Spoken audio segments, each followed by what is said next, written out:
When a single father nearly crashes into his new neighbor's moving truck, he freezes, not from fear, but from recognition. The woman stepping out of that truck is the billionaire CEO he once loved in silence during college, but never had the courage to tell. 10 years ago, he let her slip away without a word. Now fate has placed her directly across the street. Will he find the courage this time, or will he let this second chance pass him by? Stay with this story until the end, hit that like button, and comment the city you're watching from so I can see how far this story has traveled. Daniel Hayes was 32 years old the morning he almost killed his new neighbor. Not on purpose, obviously, but when you're running late, your daughter's forgotten her lunchbox, and you're reversing out of the driveway while simultaneously trying to answer a work email on your phone wedged between your shoulder and ear, accidents tend to happen. The screech of tires on asphalt was the first warning. The second was the blaring horn that made him slam the brakes so hard his seatbelt locked across his chest. His heart hammering, Daniel looked in the rear-view mirror and saw the moving truck, massive, white, and now dangerously close to his back bumper. The driver was leaning out the window, face red, yelling something Daniel couldn't hear through the closed windows. He put the car in park, killed the engine, and got out, already forming an apology. "I'm sorry, man, I didn't see—" "You didn't see a 16-foot truck?"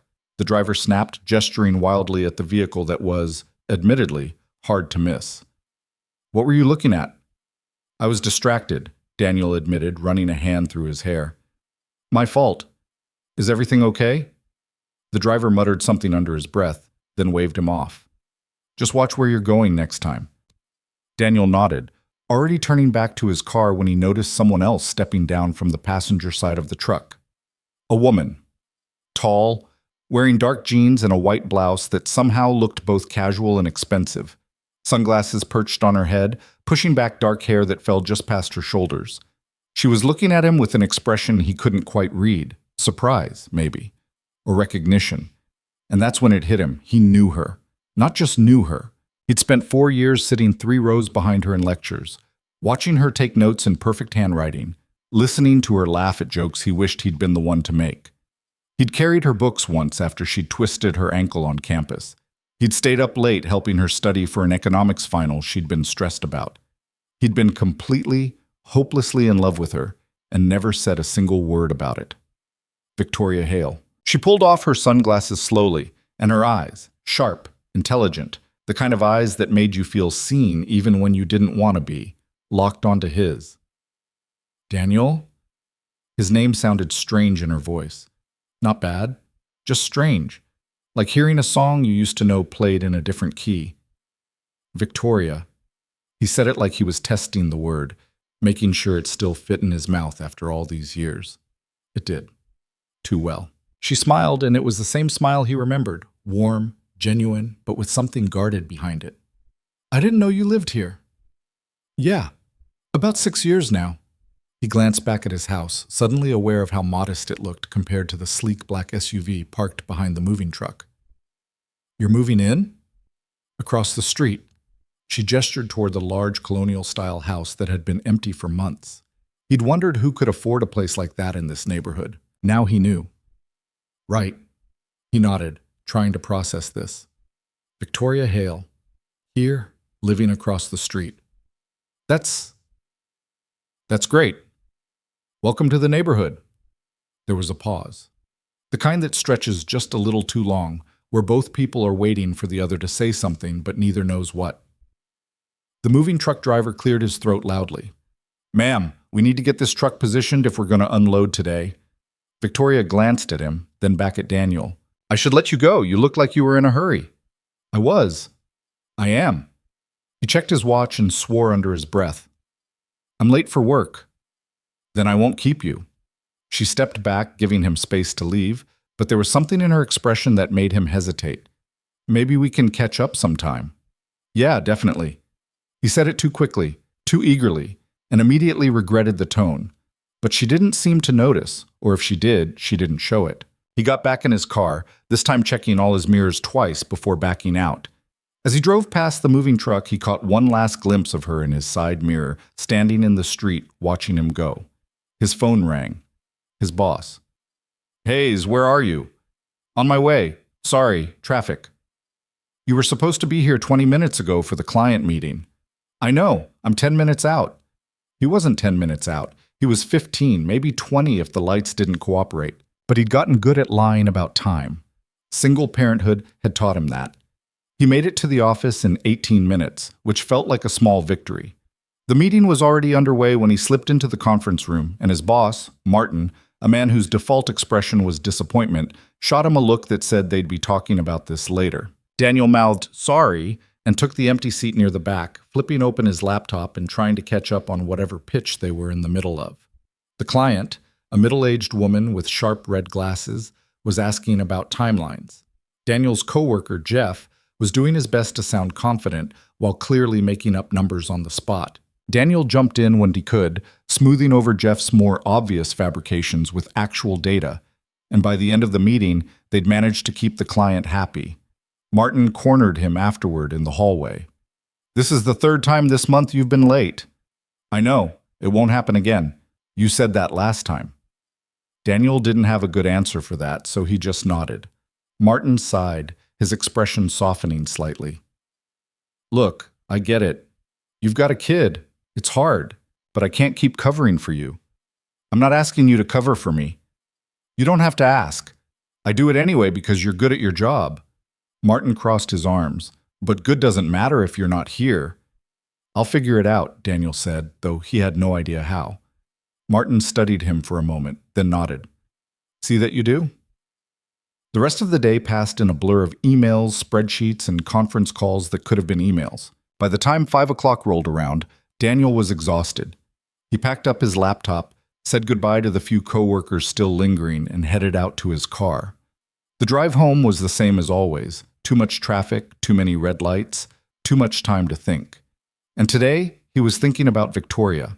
It had been 10 years since graduation. 10 years since he'd last seen her walk across a stage to accept her diploma, watched her hug her parents, seen her drive away in a car packed with boxes and dreams he knew didn't include him.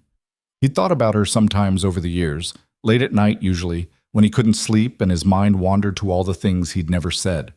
But thinking about someone and seeing them in person were two very different things.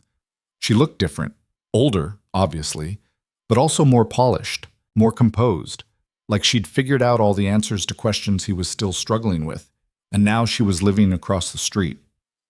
He pulled into his driveway and sat there for a moment, staring at the house opposite his.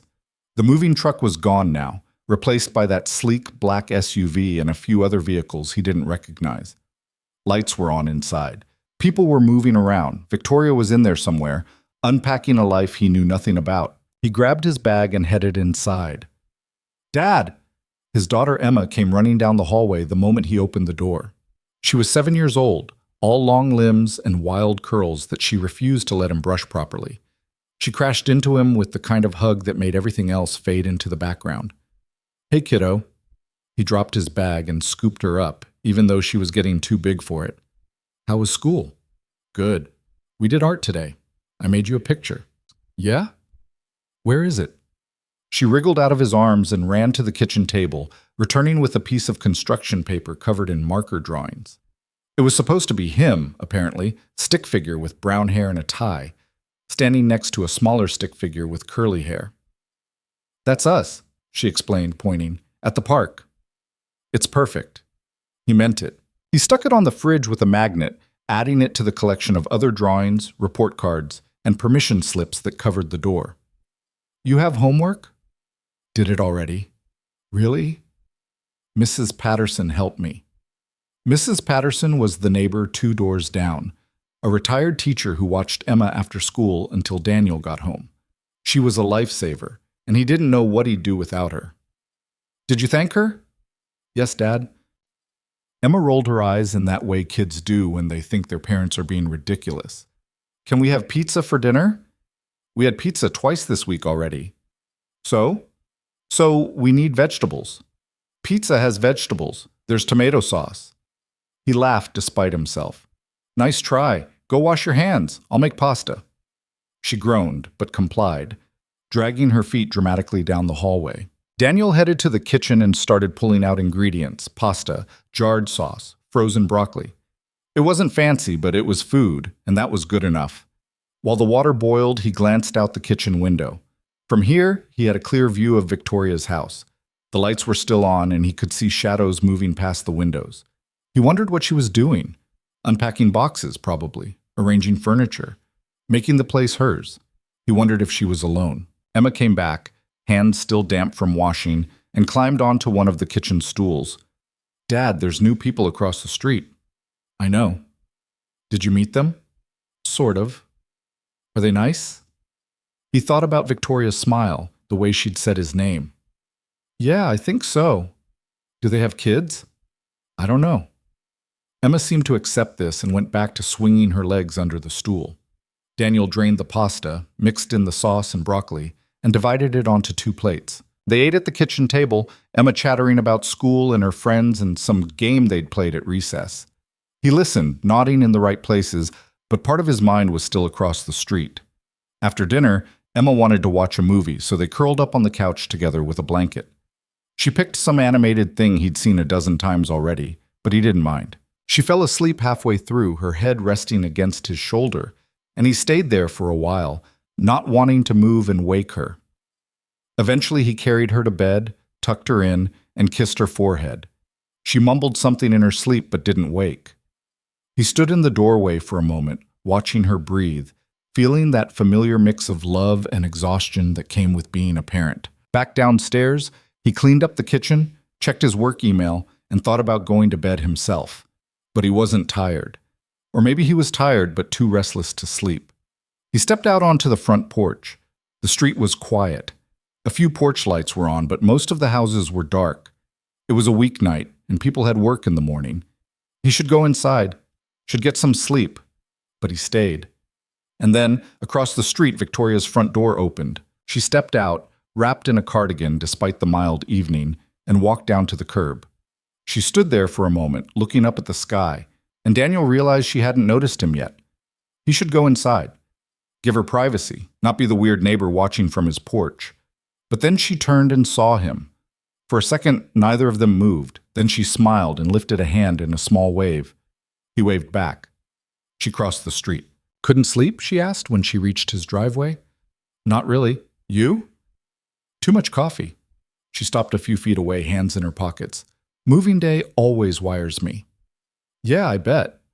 There was another pause, but this one felt different, less awkward, more like they were both just figuring out how to talk to each other again.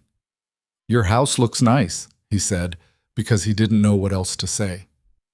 "It's too big," she admitted, "but I needed space. A fresh start." He didn't ask what she needed a fresh start from. It didn't feel like his place to ask. "You've been here 6 years, you said?" she asked. "Yeah. Bought it right after my daughter was born." "You have a daughter." It wasn't a question, but there was something careful in the way she said it, like she was testing the information, seeing how it fit. "Emma, she's 7. That's a good age." "It's exhausting," he said with a small laugh. "But yeah, it's good." Victoria nodded, glancing back at her house, then at his. "It's strange, isn't it? Running into someone from college after all this time. I didn't think I'd ever see you again." "Same." "You were always so quiet," she said, and there was no judgment in it, just observation. "I remember thinking you were one of the smartest people in our program, but you never spoke up in class." He shrugged. "Didn't have much to say, I guess. Or you didn't think anyone wanted to hear it." Us. That hit closer to the truth than he wanted to admit. "What about you?" he asked, deflecting. "Last I heard you were headed to New York, big corporate job." "I was. I did that for a while." She looked down at her hands. "Then I started my own company. Software consulting. It did well." "I heard." He'd Googled her once a few years ago, late at night, half drunk on cheap beer and curiosity. He'd seen the articles, the Forbes mentions, the photos of her at tech conferences. "You're kind of a big deal now." She laughed, but it sounded hollow. "I don't know about that." "Billionaire CEO sounds like a big deal to me." "Money doesn't mean much when you don't have anyone to share it with." The words hung in the air between them, heavy with meaning he wasn't sure he was supposed to understand. "Sorry," she said quickly. I didn't mean to get heavy." "It's fine." I should let you get to bed. You probably have work tomorrow. Yeah, early meeting. She started to turn, then stopped. Daniel. Yeah? It's really good to see you. He smiled. You too. She walked back across the street, and he watched until she disappeared inside. Then he went back into his own house, locked the door, and stood in the dark hallway for a long time, trying to figure out what the hell had just happened. The next morning, Daniel was up before his alarm. He made Emma breakfast, packed her lunch, and got her out the door with 5 minutes to spare. A new record. He even had time to grab coffee on the way to work, which felt like a minor miracle. The day passed without incident. No emergencies, no late meetings, no fires to put out. By the time he got home, he was in a decent mood. Mrs. Patterson met him at the door. Emma's in the backyard, she said, and your new neighbor stopped by. Daniel's stomach did a weird flip. Victoria? Lovely woman, very polite. She brought over cookies. Cookies? Homemade. They're on the counter. He found the plate in the kitchen, chocolate chip, still warm, wrapped in plastic with a note on top. The handwriting was neat, familiar. Thanks for the welcome yesterday. Hope these make up for almost causing a car accident. V. He ate one. It was perfect. Over the next few days, a pattern emerged. He'd see Victoria in the mornings sometimes, heading out to her car with a coffee in hand. She'd wave. He'd wave back.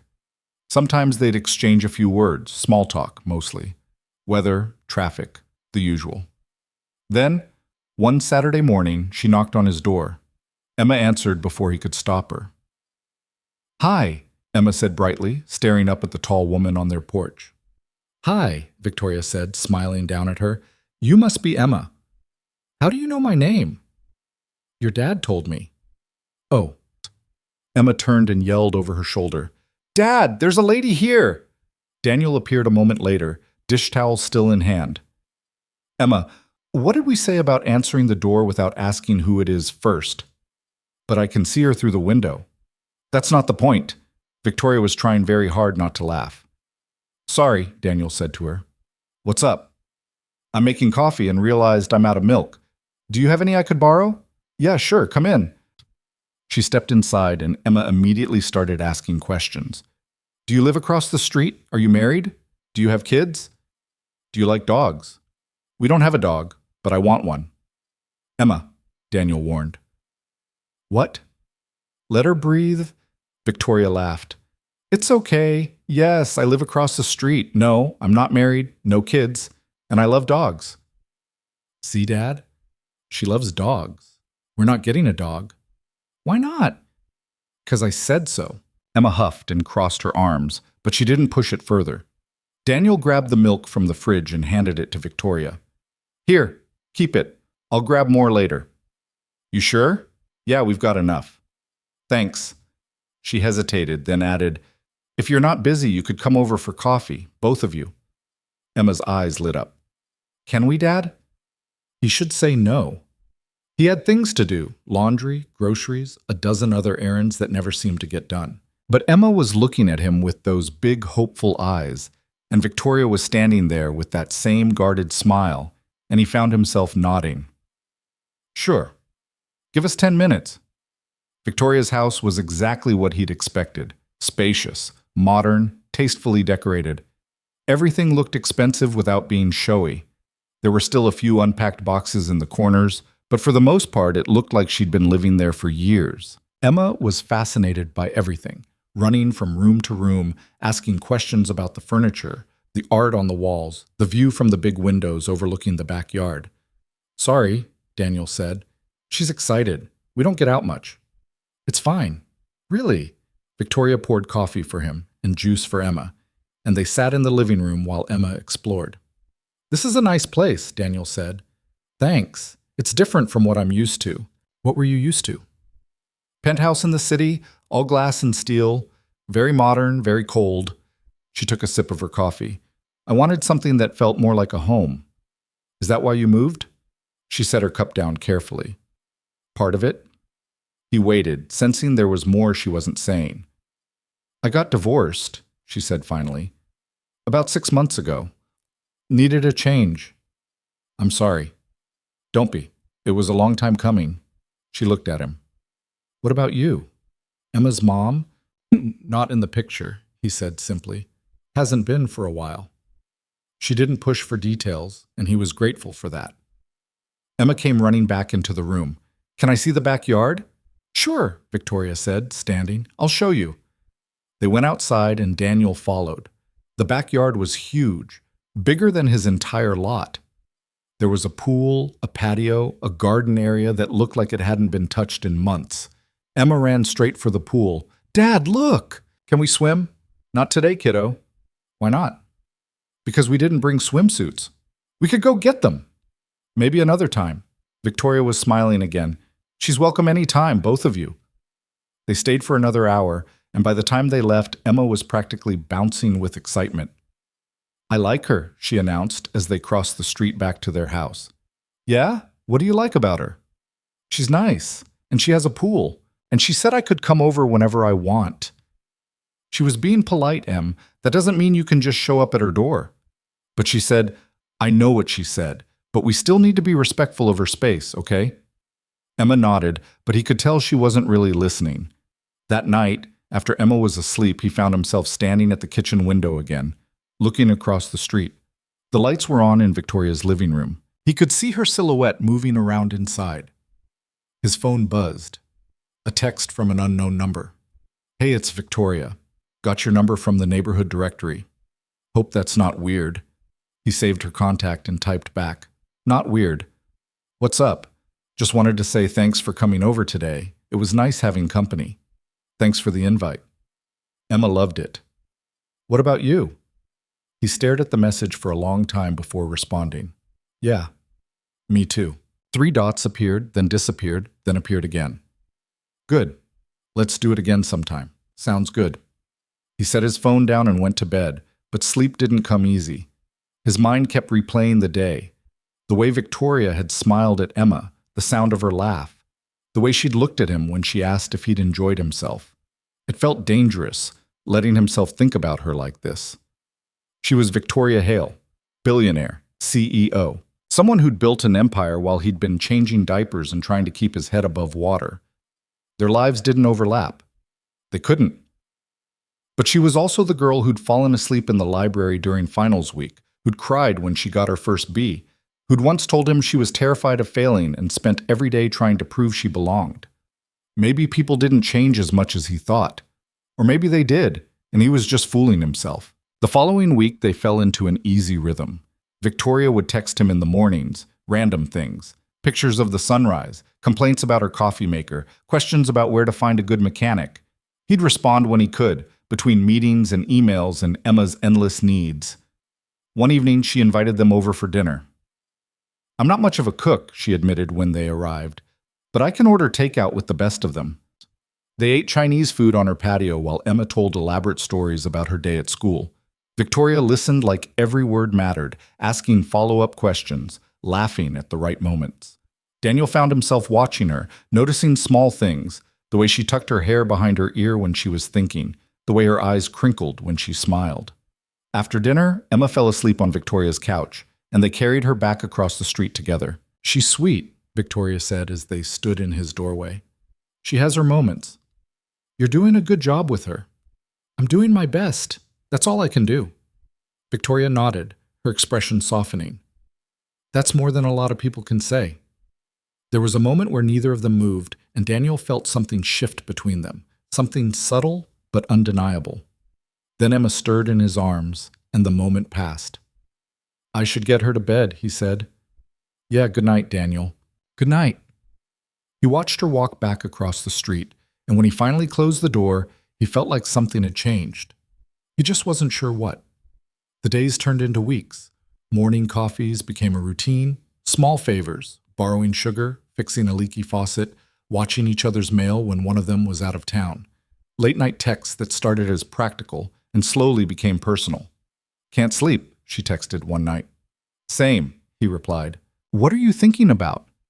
He thought about lying, about saying work or bills or something safe. Instead, he typed, you. There was a long pause, then, yeah? Yeah. What about me? Just Wondering how we ended up here. Here, neighbors, after all this time. Another pause. Then, fate, maybe. You believe in that? I don't know. Do you? He looked out the window at her house, at the light still on in what he'd learned was her bedroom. Starting to. They didn't talk about it the next day, or the day after, but something had shifted again, and they both knew it. One Saturday, Victoria showed up at his door with paint samples. I need a second opinion, she said. I'm redoing the guest room, and I can't decide between these two blues. They looked identical to him, but he didn't say that. Instead, he grabbed his keys. Come on, let's go look at them in the actual room. They spent the afternoon painting one wall in each shade, then standing back to compare. Emma helped, getting more paint on herself than the walls, but she was having fun, and that was what mattered. By the time they finished, it was late. Victoria ordered pizza. Since you won't let Emma have it all the time, I figure I can be the bad influence. And they ate in her half-painted guest room, sitting on the floor, because the furniture was covered in drop cloths. I think I like the one on the left, Victoria said, studying the walls.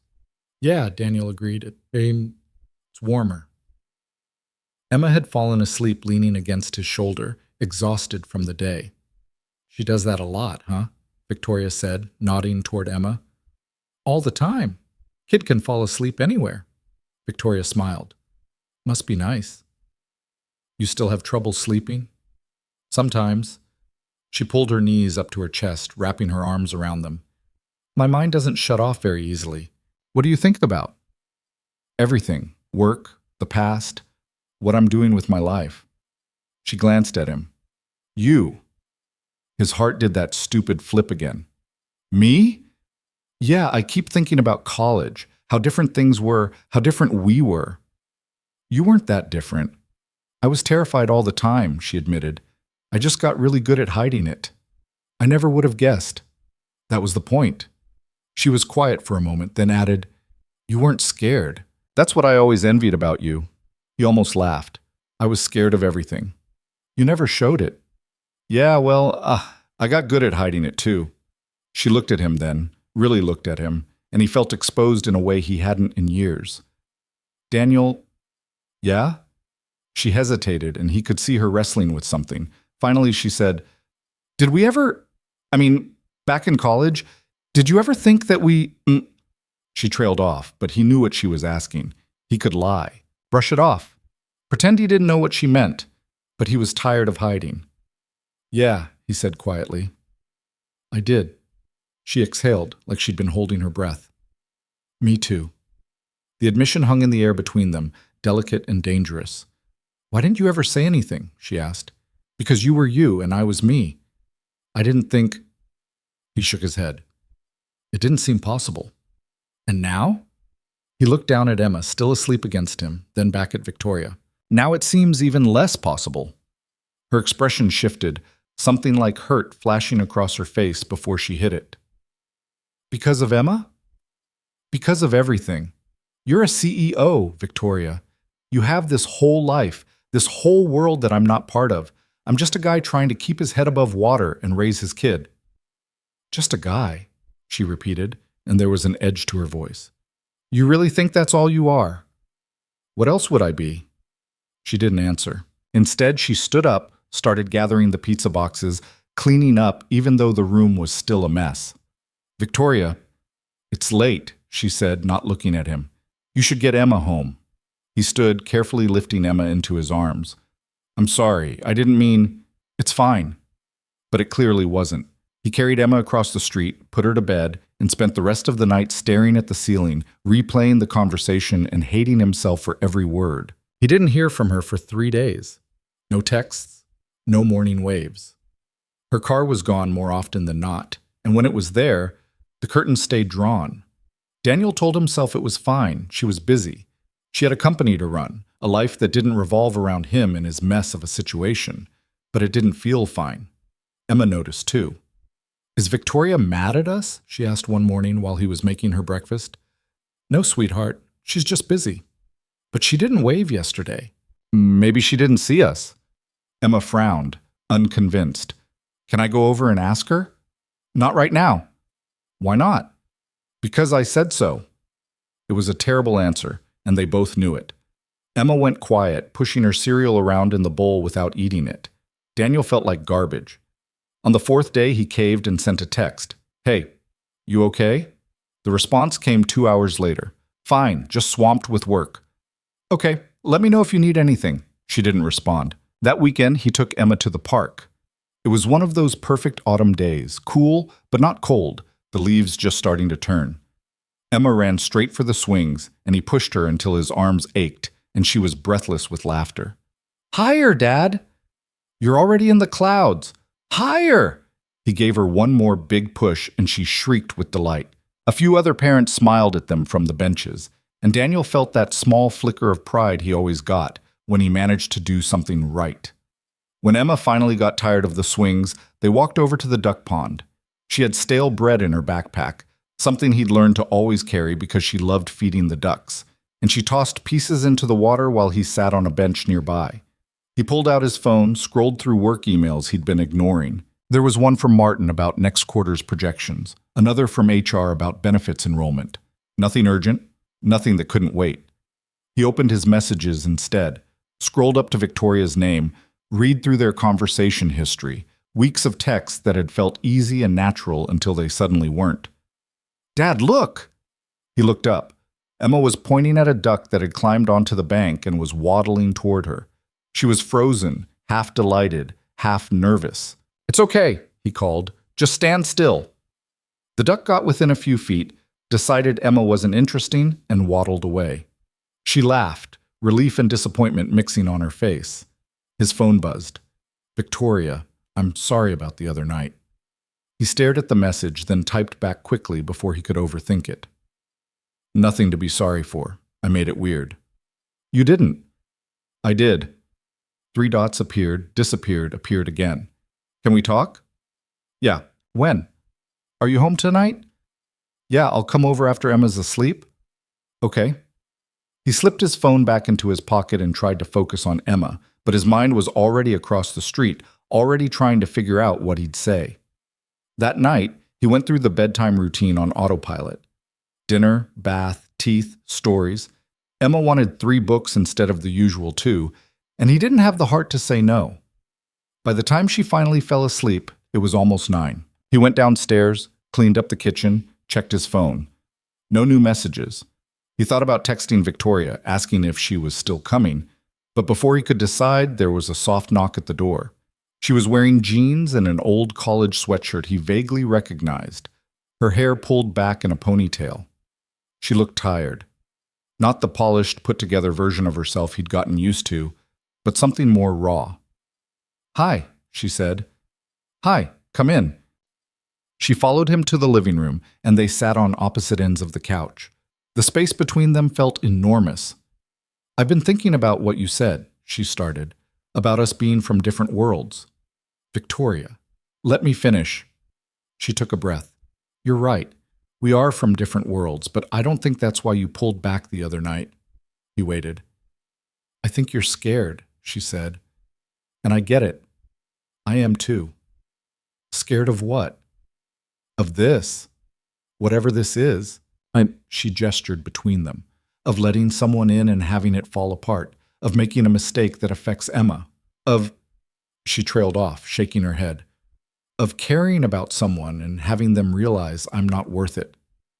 "That's not... My ex-husband used to tell me I was too much," she said quietly. "Too focused on work, too ambitious, too cold. He said I didn't know how to be a real person, just a CEO. She looked down at her hands. "And maybe he was right. Maybe I don't know how to do this. How to be normal. How to just exist without a strategy or a 5-year plan." Daniel moved closer, closing some of that space between them. "You're not too much." "You don't know that." "Yeah, I do." He met her eyes. "I've known you for over a decade, Victoria. Maybe we lost touch, maybe things changed, but I know you, and you've never been too much." Her eyes were shining, and he realized with a jolt that she was fighting tears. "I married him because it made sense," she said. "He was successful, ambitious, from the right family. It was the logical choice, the safe choice." She laughed, but it came out bitter. "And I was miserable."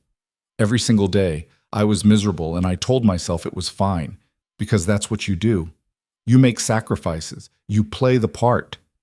What changed? He cheated on me. She said it matter-of-factly, like she was reciting a grocery list. With his assistant, very cliché. I found out, filed for divorce, and he acted like I was the one being unreasonable, like I should have just accepted it because that's what powerful men do. Jesus, Victoria. So I left, sold my shares in the company we'd built together, took the money, and bought a house in the suburbs across from a guy I used to have a crush on in college. She smiled, but it was shaky. Seemed like a good idea at the time. A crush? He couldn't help the small smile. A massive, embarrassing crush. She wiped at her eyes. I used to sit behind you in lectures and wonder if you'd ever notice me. I sat behind you. What? In most of our classes. I sat 3 rows behind you. I noticed you plenty. She stared at him. Why didn't you ever say anything? Same reason you didn't, I guess. He leaned back against the couch. I thought you were out of my league. Still do, honestly. That's ridiculous. Is it? You're a billionaire, Victoria. I'm a project manager who can barely afford to keep the lights on some months. Money doesn't mean anything? Easy to say when you have it. She flinched, and he immediately regretted the words. I'm sorry, he said quickly. That was true, she finished. It was true. I don't know what it's like to struggle the way you do. I can't pretend to understand that. She was quiet for a moment. But I do know what it's like to feel alone, to feel like you're not enough, no matter how hard you try. And I know what it's like to look at someone and think maybe, just maybe, they could see past all the bullshit and just see you. He didn't know what to say to that. I'm not asking for anything, she continued. I'm not expecting you to fix me or save me or whatever. She looked at him, and there was something vulnerable in her expression that made his chest ache. I like being around you, both of you. You make me feel like a person instead of a resume, and I don't want to lose that. You won't. You sure? He wasn't, but he nodded anyway. She stood up, and for a moment he thought she was leaving. Instead, she moved to the window, looking out at the street. I bought this house because it reminded me of the one I grew up in, she said. Before my parents got successful and we moved to the big place in the city, before everything became about image and status and who you knew, she wrapped her arms around herself. I wanted to remember what it felt like to just be normal, to have neighbors you actually talk to not have every conversation be a negotiation. Is it working? I don't know yet. She turned back to him. But I'd like to find out. They talked until after midnight. About college, about the years since, about everything they'd missed in each other's lives. She told him about building her company from the ground up, about the long hours and the constant pressure and the feeling that she could never quite do enough. He told her about Emma's mom leaving when Emma was 6 months old, about the nights he'd spent terrified that he was screwing everything up, about the guilt that still followed him every time he was late to pick her up or forgot to sign a permission slip. You're a good dad, Victoria said at one point. I'm trying. That's what makes you good. When she finally left, standing at his doorway in the early hours of the morning, she hesitated. Thank you, she said, for listening. Anytime. I mean it. I haven't talked to anyone like this in I don't know how long. Me neither. She smiled, and this time it reached her eyes. Good night, Daniel. Good night. He watched her cross the street, waited until she was safely inside before closing his door. When he finally went to bed, he slept better than he had in days. The next morning, things felt different, lighter. Victoria texted him around 7. Coffee? He looked at the time, then at Emma, who was still asleep. Give me 30 minutes. I'll have it ready. He got Emma up, fed her breakfast, and walked her over to Mrs. Patterson's. Then he crossed the street to Victoria's house. She answered the door in pajama pants and a t-shirt, her hair messy, no makeup. She looked more real than he'd ever seen her, and it did something to his chest he didn't want to examine too closely. Come in. Coffee's fresh. They sat at her kitchen island, mugs in hand, and didn't talk about the night before. Instead, they talked about nothing. The weather, the news, a show they'd both been watching. It was easy, comfortable. I have a meeting at 10, she said eventually, but we should do this again, the talking thing. Yeah, I'd like that. Tomorrow? Emma has soccer. I could come watch. He raised an eyebrow. You want to watch 7-year-olds chase a ball around a field? Why not? I've got nothing better to do. He laughed. All right, but don't say I didn't warn you. It's chaos. I like chaos. She showed up the next day in jeans and sneakers, looking completely out of place among the other parents in their folding chairs and team jerseys. Emma spotted her immediately and waved so enthusiastically she nearly fell over. Is that Victoria? One of the other moms asked Daniel. Yeah, she's our neighbor. She looks familiar. She gets that a lot. The game was exactly as chaotic as he'd promised. Emma spent most of it running in the wrong direction, and her team lost 3-1, but she was grinning when it was over. Did you see me, Dad? Did you see when I almost scored? I saw. Hi, Victoria. Emma ran over, sweaty and grass-stained. Did you see me play? You were amazing, Victoria said seriously. Best player out there. Emma beamed. They got ice cream after. The three of them squeezed into a booth at the local shop. Emma ordered a cone with 3 scoops and immediately regretted it when she couldn't finish it all. Victoria helped her, the two of them sharing bites while Daniel watched and tried not to think about how much this felt like something he could get used to. This was fun, Victoria said later when they were walking back to their cars. Yeah? Yeah, thanks for letting me come. You're welcome anytime. Emma grabbed Victoria's hand as they walked, chattering about the game, and Victoria listened like it was the most important thing in the world. Daniel's chest did that stupid thing again. The weeks that followed fell into a rhythm. Morning coffees, weekend hangouts, dinners that started as Victoria ordering takeout and ended with all 3 of them cooking together in her too-big kitchen. Emma adored her, and Victoria seemed to genuinely enjoy spending time with them both. Daniel kept waiting for the other shoe to drop. For Victoria to realize this wasn't what she wanted, that her life didn't fit with his, that she was bored of playing house with a single dad and his kid. But it didn't happen. Instead, she showed up at Emma's school play and cheered louder than anyone. She helped with homework when Daniel was stuck late at work. She learned how Emma liked her sandwiches cut and which cartoon character was her current favorite. And late at night, after Emma was asleep, she and Daniel would sit on one of their porches and talk. About everything. About nothing. About the past and the future, and the strange present they were living in. Do you ever think about what would have happened if we'd gotten together in college? She asked one night. Sometimes. What do you think would have happened? Honestly, I think we would have crashed and burned. He took a sip of his beer. We were too different. You were going places and I was just trying to figure out what the hell I was doing with my life. And now?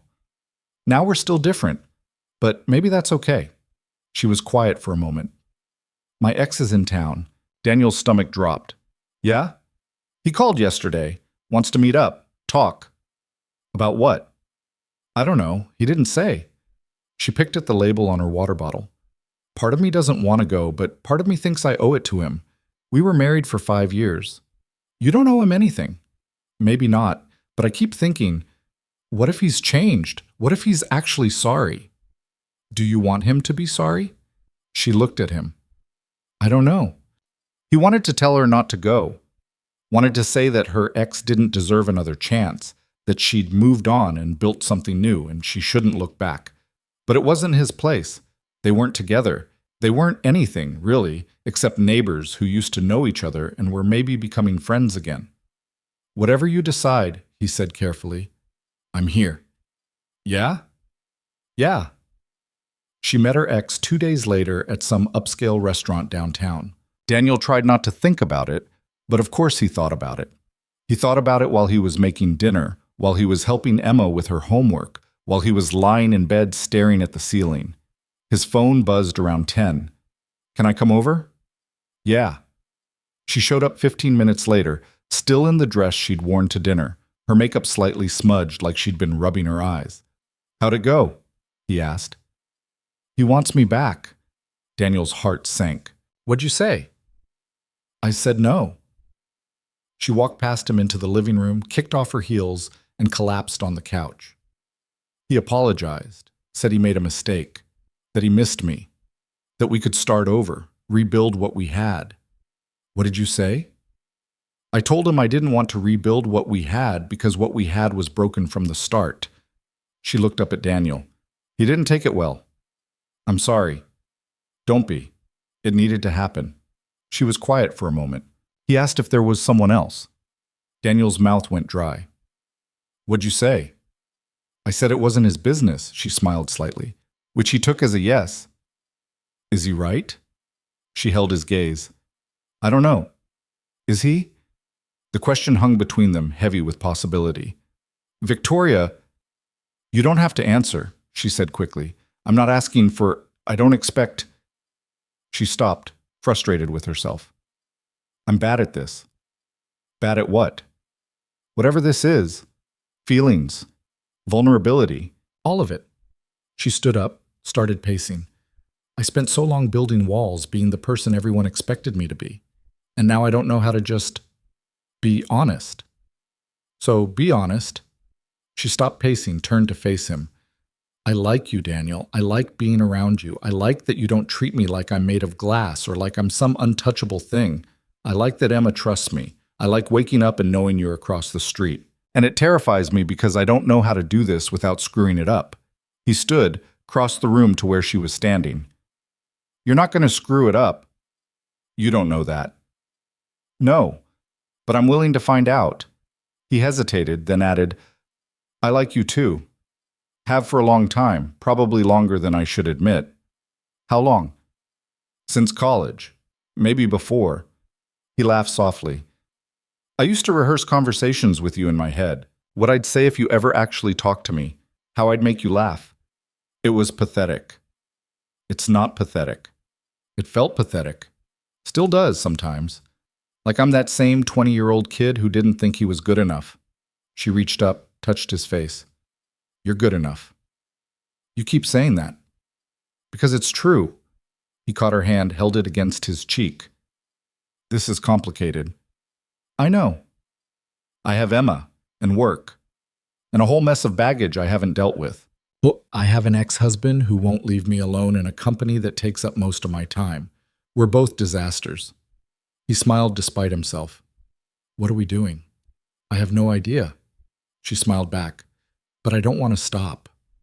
He kissed her then. Not because it was the right thing to do or because it made sense, but because he'd wanted to for 10 years and he was tired of waiting. She kissed him back, and for a moment everything else fell away. The complications, the fear, the 1,000 reasons why this was a bad idea, none of it mattered. When they finally pulled apart, she was smiling. Really smiling. The kind of smile he remembered from college, before life got complicated. So, she said, now what? Now I walk you home before I do something stupid like ask you to stay. Would that be stupid? Emma's upstairs. Right. She stepped back reluctantly. Rain check? Rain check. He walked her across the street, and they stood on her porch for a long moment, neither wanting to be the first to leave. Daniel? Yeah? I'm glad you almost hit that moving truck. He laughed. Me too. She went inside, and he walked back across the street feeling lighter than he had in years. When he checked his phone later, there was a text waiting. Thank you for tonight. For everything. He typed back, anytime. Then, before he could overthink it, he added, I meant what I said. I like you. Her response came immediately. I like you too. A lot. So what do we do about it? We figure it out, together. I like the sound of that. Me too. Good night, Daniel. Good night, Victoria. He fell asleep with his phone in his hand, a stupid grin on his face, and for the first time in a long time, he let himself hope. The next morning felt different. Daniel woke up before his alarm, which never happened, and found himself smiling at nothing while making coffee. Emma noticed immediately. Why are you happy? She asked, suspicious in the way only kids can be. I'm always happy. No, you're not. You're grumpy in the mornings. I am not grumpy. She gave him a look that said she knew better, then went back to her cereal. Daniel's phone buzzed on the counter. Morning. Coffee later? He typed back quickly. Can't. Have back-to-back meetings until 3. Dinner then? I'll cook. Actual cooking, not takeout. You sure you remember how? I'll figure it out. 6, okay? Perfect. Emma was watching him over her cereal bowl. You're texting Victoria. How do you know? Because you smile like that when you text her. I do not. Do too. He didn't argue, mostly because she was right.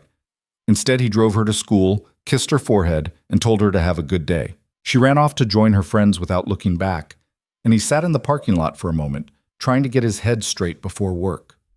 The meetings were brutal. 3 hours of budget reviews and timeline adjustments, and Martin asking pointed questions about why certain deliverables were behind schedule. Daniel deflected as best he could, but by the time they broke for lunch, he felt wrung out. His phone had 4 texts from Victoria. How's your day going? Stupid question. You said back-to-back meetings. It's probably terrible. I'm nervous about tonight. Is that weird? Ignore me. I'm overthinking. He smiled despite his exhaustion and typed back. Day's been rough, but I'm thinking about tonight, so that helps. Why are you nervous? Her response came fast. Because I haven't cooked for someone in years, and I want it to be good. It'll be good. Even if it's terrible, it'll be good. That doesn't make sense. It's the company, not the food. 3 dots appeared and disappeared several times before she finally sent, You're sweet. I'm really not. You are. You just don't realize it. He didn't know how to respond to that, so he sent back a simple, See you at 6. The afternoon dragged. More meetings, more problems that needed solving, more emails that required careful diplomatic responses. By the time 5 o'clock hit, Daniel was ready to be done with the day. He packed up, ignored Martin's pointed look at the clock, and headed home. Emma was already there, doing homework at the kitchen table while Mrs. Patterson read a magazine nearby. How was school? Daniel asked. Fine. We learned about fractions. Fun. It wasn't fun. It was confusing.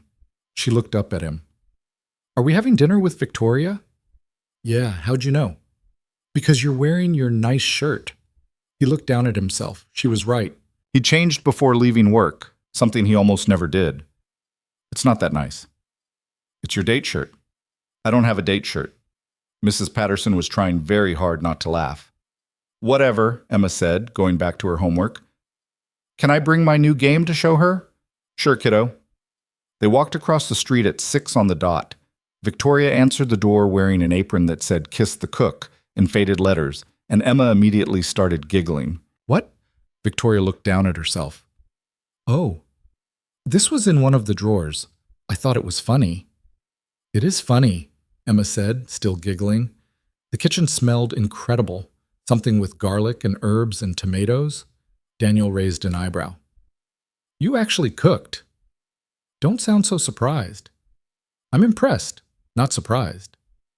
Liar. But she was smiling. It's just pasta, nothing fancy.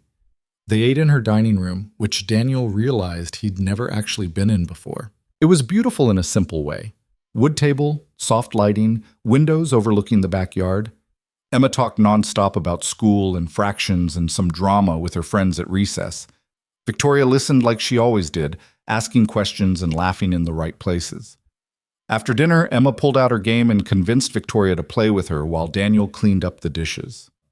He could hear them in the living room, Emma explaining the rules in her serious voice, Victoria pretending not to understand so Emma would explain again. It made something in his chest feel too full. When the dishes were done, he joined them. The game was some complicated thing involving cards and dice and rules that seemed to change every 5 minutes. But Victoria was fully committed, arguing strategy with Emma like it actually mattered. You can't do that, Emma said. That's against the rules. You literally just did the same thing. That's different. How? Because I'm winning. Victoria looked at Daniel. Your daughter is a hustler. She gets it from her mother.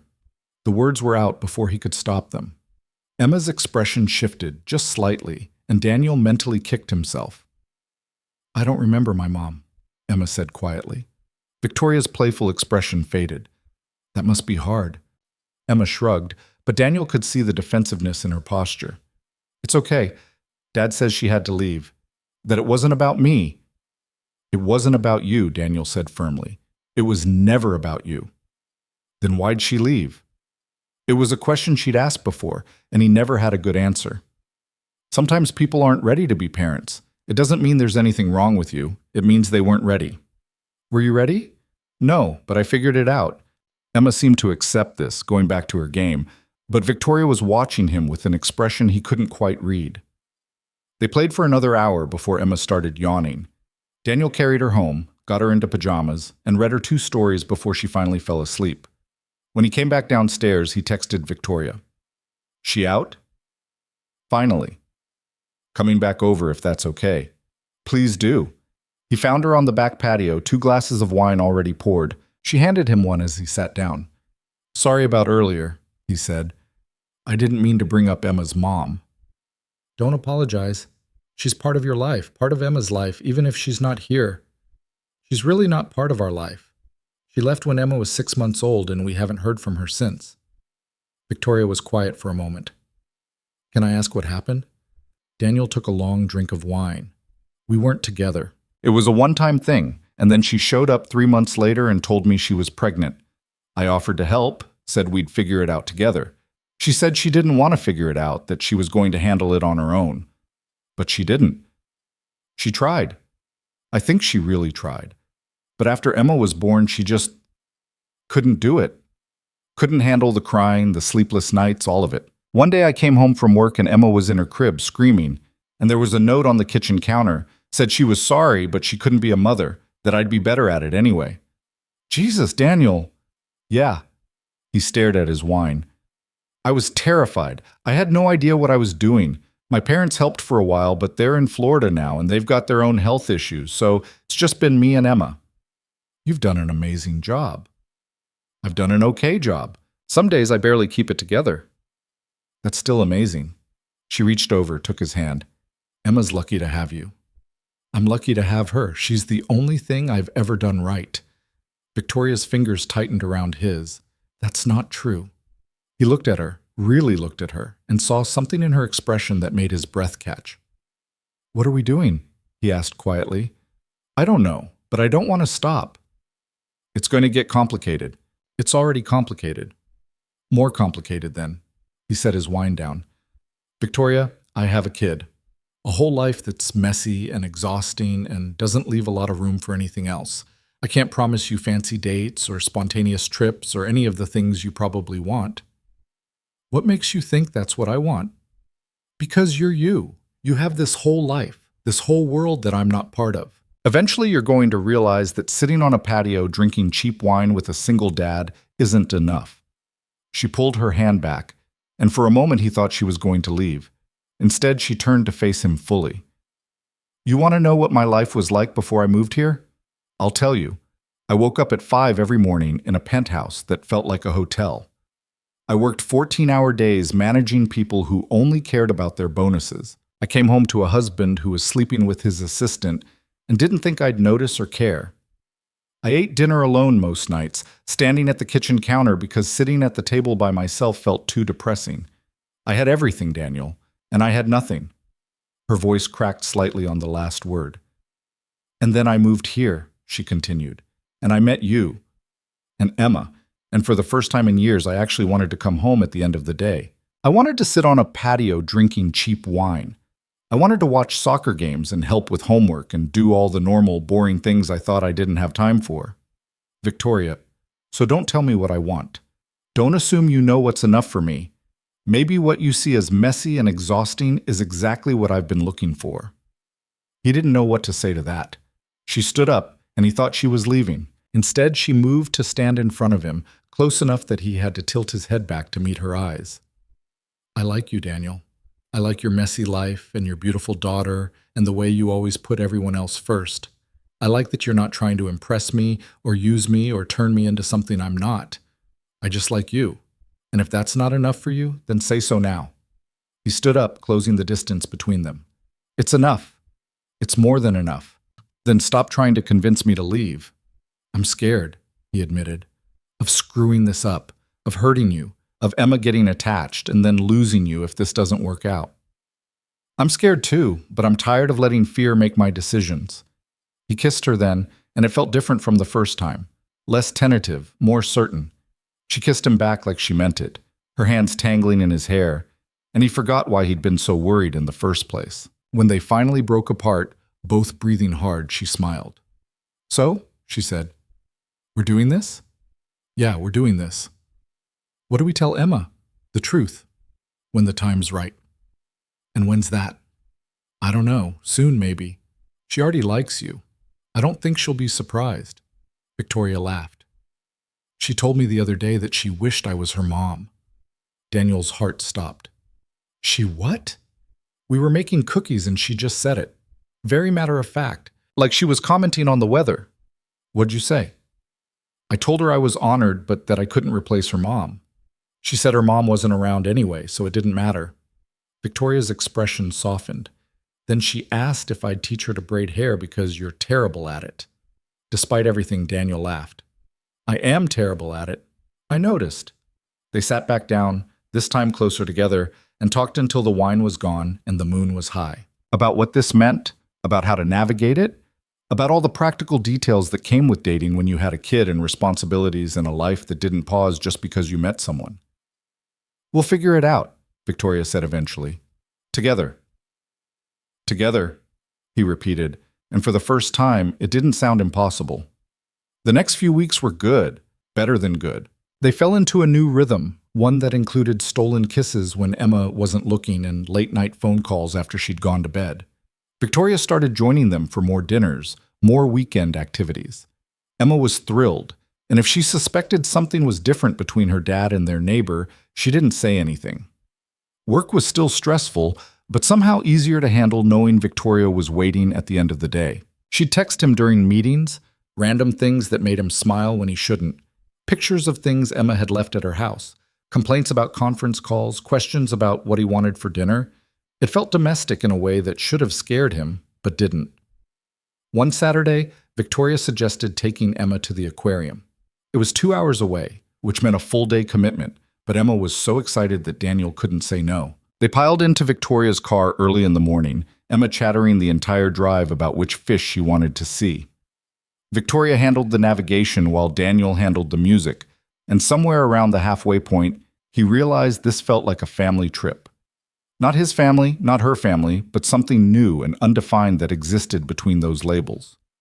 The aquarium was packed, but Emma didn't care. She dragged them from exhibit to exhibit, pressing her face against the glass and asking a million questions. Victoria answered the ones she knew and made up entertaining lies for the ones she didn't, and Emma believed every word. At the touch tank, Emma convinced Victoria to touch a stingray. Victoria was clearly terrified, but did it anyway, shrieking when the stingray's wing brushed her hand. Emma dissolved into giggles. "You're so brave," Emma said, completely sincere. "I'm really not," Victoria admitted. "Yes, you are.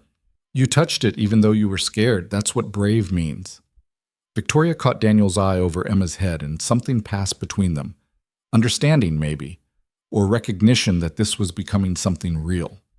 They ate overpriced pizza in the food court, and Emma fell asleep on the drive home, her head against the window.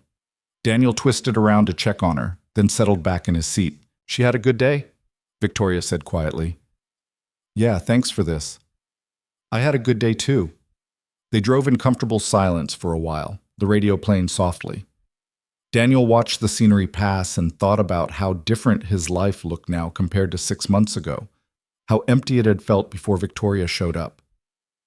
"My ex called again," Victoria said suddenly. Daniel's stomach tightened. "When?" "Yesterday. He wants to meet, says he has something important to discuss." "Are you going to go?" "I don't know.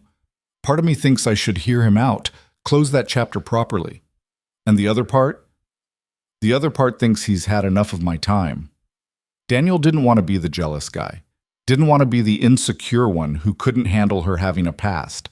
But the thought of her sitting across from her ex, listening to whatever pitch he'd prepared, made him want to put his fist through something. "What do you want to do?" he asked carefully. "I want to ignore him and pretend he doesn't exist, but that feels childish." "It's not childish. It's self-preservation." She glanced at him. "You don't think I should go?" "I think you should do whatever feels right to you, but I also think you don't owe him anything, and if you don't want to see him, you shouldn't. What if he actually has something important to say? Then he can say it over email." She laughed despite herself. "You're very protective. Is that bad?" "No. It's kind of nice, actually. I'm not used to people caring what I do." "I care," he he said quietly. A lot. She reached over, took his hand. I know, that's why I'm asking. They didn't talk about it the rest of the drive. When they got home, Daniel carried Emma inside while Victoria gathered their things from the car. Emma woke up just enough to stumble to her room, and Daniel tucked her in, still wearing her clothes. Victoria was waiting on the porch when he came back out. I'm not going to meet him, she said. Yeah? Yeah, you're right. I don't owe him anything, and I don't want to give him space in my head anymore. Relief flooded through him. Good. But I need to tell him that, directly. No more avoiding or deflecting. You want me there? She looked surprised. Would you do that? If you want me to. She considered this, then shook her head. No, this is something I need to do myself, but thank you for offering. Any time. She kissed him, soft and sweet, then headed across the street to her house. Daniel watched her go, then went inside and tried not to worry about what her ex might say to convince her to give him another chance. 2 days later, Victoria texted him. It's done. How'd it go? He showed up at my office, tried to make a scene in the lobby. Daniel's blood went cold. Are you okay? I'm fine. Security escorted him out. He's not happy. What did he want? To tell me I'm making a mistake. That I'm throwing away everything we built for some fantasy life in the suburbs. Daniel stared at the message, his chest tight. He doesn't know what he's talking about. I know. But he's going to keep pushing. He doesn't like losing. What are you going to do? Already did it. Filed a restraining order. My lawyer says it'll go through by end of week. Daniel didn't realize he'd been holding his breath until he let it out. Good. You shouldn't have to deal with that. He's going to be angry. Let him be angry. He's not your problem anymore. She didn't respond for a while. When she finally did, it was just, Can I see you tonight? Always. She showed up after Emma was asleep, and Daniel could tell immediately that something was wrong. Not wrong exactly, but off. She was tense, her shoulders tight, her smile not quite reaching her eyes. Hey, he said, pulling her inside. Talk to me. I'm fine. You're not fine. She sighed, leaning against the closed door. He said some things. About you. Daniel's jaw tightened. What kind of things? That you're using me. That you see me as a meal ticket, a way to give your daughter a better life. She looked at him. I told him he was wrong. And do you believe that? That he's wrong? Of course I do. But part of you is wondering. She didn't answer, which was answer enough. Daniel stepped back, putting space between them. If you think I'm with you for your money, I don't think that. But you're not sure. I'm sure about you, Daniel. I'm just... She ran her hands through her hair, frustrated. He got in my head, okay? He's good at that. And I know it's bullshit, but I can't help wondering if maybe there's a part of you that likes the security I can offer. The stability. He wanted to be angry, wanted to tell her that if she couldn't trust him, they were done. But he understood, because he'd had the same doubts about himself. You want the truth? He asked. Always. Yeah, part of me likes that you're stable, that you can afford things I can't, that Emma could have opportunities with you that I can't give her on my own. But that's not why I'm here, Victoria. I'm here because when I'm with you, I feel like I can breathe, like I'm not just surviving, but actually living, and that has nothing to do with your money. Her eyes were shining again, the way they did when she was trying not to cry. I'm sorry, she whispered. I shouldn't have listened to him. He's your ex. He knows how to hurt you. That's what makes him dangerous. She crossed the space between them, wrapped her arms around him. He held her tight, breathing in the scent of her shampoo, and felt her gradually relax against him. I don't want to lose this, she said into his chest. You're not going to. Promise? He pulled back enough to look at her. I promise. But Victoria, you have to trust me. If you're going to spend our relationship waiting for me to prove I'm just like him, this isn't going to work. I do trust you. Then show me. Stop letting him make you question everything. She nodded, and he kissed her forehead, her cheeks, finally her lips. When they pulled apart, she was smiling again. Thank you, she said. For what? For being patient with me, for understanding that I'm still figuring this out. We're both figuring it out.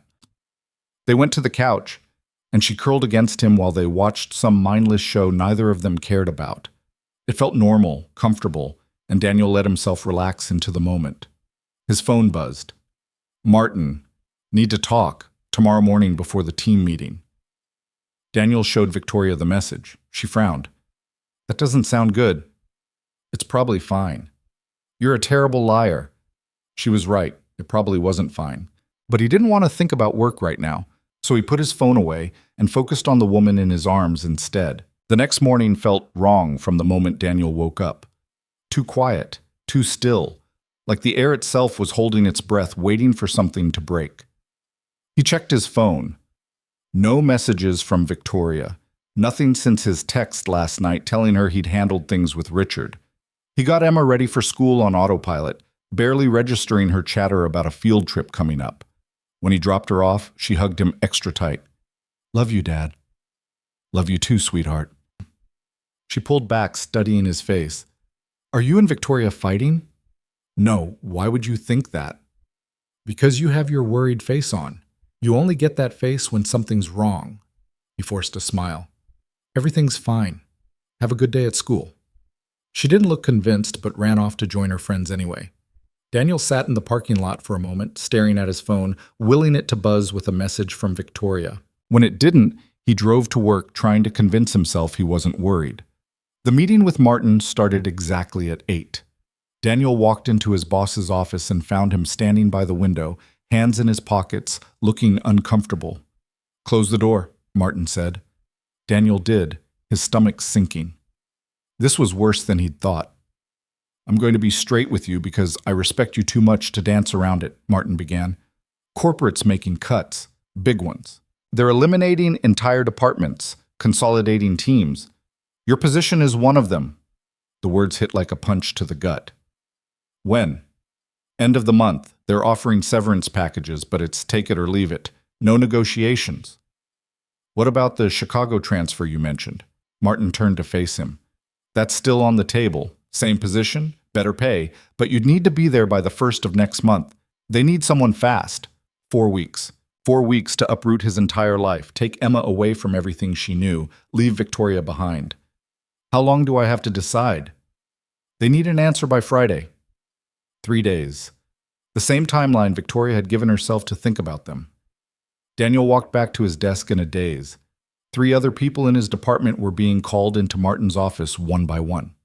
By lunchtime, word had spread. 5 people laid off, 3 more offered transfers to other cities. The office felt like a funeral. His phone buzzed. Finally, Victoria. Can you come over tonight? After Emma's asleep? Yeah. Everything okay? We need to talk.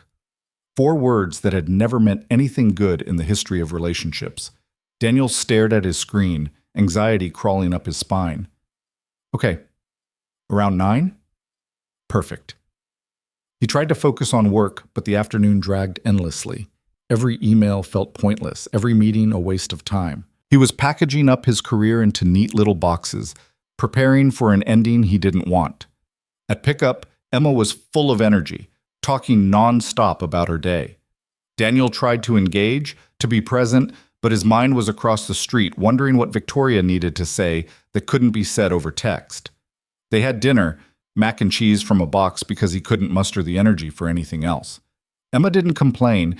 She helped him clean up, then asked if they could watch a movie. Not tonight, kiddo. I need to talk to Victoria about some grown-up stuff. Is she coming over? No, I'm going over there, but Mrs. Patterson will be here. Emma's face fell. Are you breaking up? What? No, why would you think that? Because you're acting weird, and she's been acting weird too. She didn't wave this morning when we left. Daniel's chest tightened. He hadn't noticed that. We're not breaking up. We just need to talk about some things. Boring adult things. Promise? He wanted to promise, wanted to tell her everything would be fine. But he didn't know that, and he'd learned years ago not to make promises he couldn't keep. I promise I'll do everything I can to make sure we're okay, he said instead. All 3 of us. That seemed to satisfy her. She went to her room to read while he called Mrs. Patterson. The older woman arrived at 8:30, all-knowing looks and gentle pats on his arm. Whatever it is, you'll work it out, she said. How do you know?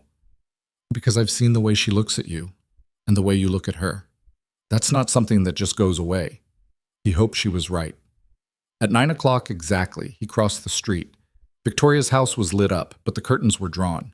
He knocked, and she answered immediately, like she'd been waiting by the door. She looked exhausted. Hair pulled back in a messy bun, wearing sweatpants and an old t-shirt, no makeup, beautiful and wrecked all at once. "Come in." The living room was a disaster. Papers everywhere, her laptop open to what looked like legal documents, empty coffee cups scattered across every surface. She'd been working on something big. "Sit down," she said, gesturing to the couch. "Do you want coffee? Wine? I have both." "I'm good." He sat, watching her pace. "Victoria, what's going on?" She stopped pacing, turned to face him. "I talked to my lawyer today. About Richard, about the company, about everything. Okay. And he laid out all my options. What I could do, what I should do, what would be the smartest move financially." She laughed, but it sounded bitter. "He had spreadsheets, Daniel. Actual spreadsheets analyzing the pros and cons of different choices. And I realized I was doing it again, letting other people tell me what my life should look like, making decisions based on logic instead of what I actually want." She sat down next to him, close but not touching. "So I asked myself what I wanted, really wanted. And you know what the answer was?" He shook his head, not trusting his voice. "You," she said simply, "and Emma, and this life we've been building together. That's what I want." Relief flooded through him, so intense it was almost painful. "Then why do you look like you're about to deliver bad news?" "Because wanting something doesn't make it simple." She picked up a folder from the coffee table, handed it to him. "I'm selling my stake in the company, all of it, cutting ties with Richard completely." Daniel opened the folder. Legal documents, sale agreements, numbers that made his head spin. "This is millions of dollars." "I know. You built that company." "I built it with him, and every day I stay involved, he has leverage over me, over us.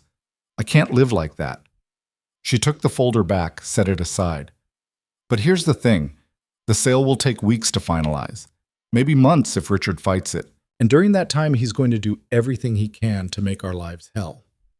I can handle Richard. Can you?" She met his eyes. "Because he called me this afternoon, told me about your meeting, how he'd convinced you that I'm not worth the trouble." Daniel's blood went cold. "He told you about Chicago, about the threats, about everything he said to try to push you away." Her voice was steady, but her hands were shaking. "And I need to know, Daniel. Did it work? Are you thinking about leaving?" He wanted to lie, to tell her the thought hadn't crossed his mind, but she deserved the truth. "I got laid off today," he said quietly. "They're offering me a transfer to Chicago. Better pay, better position, but I'd have to move by the end of next month." She went very still.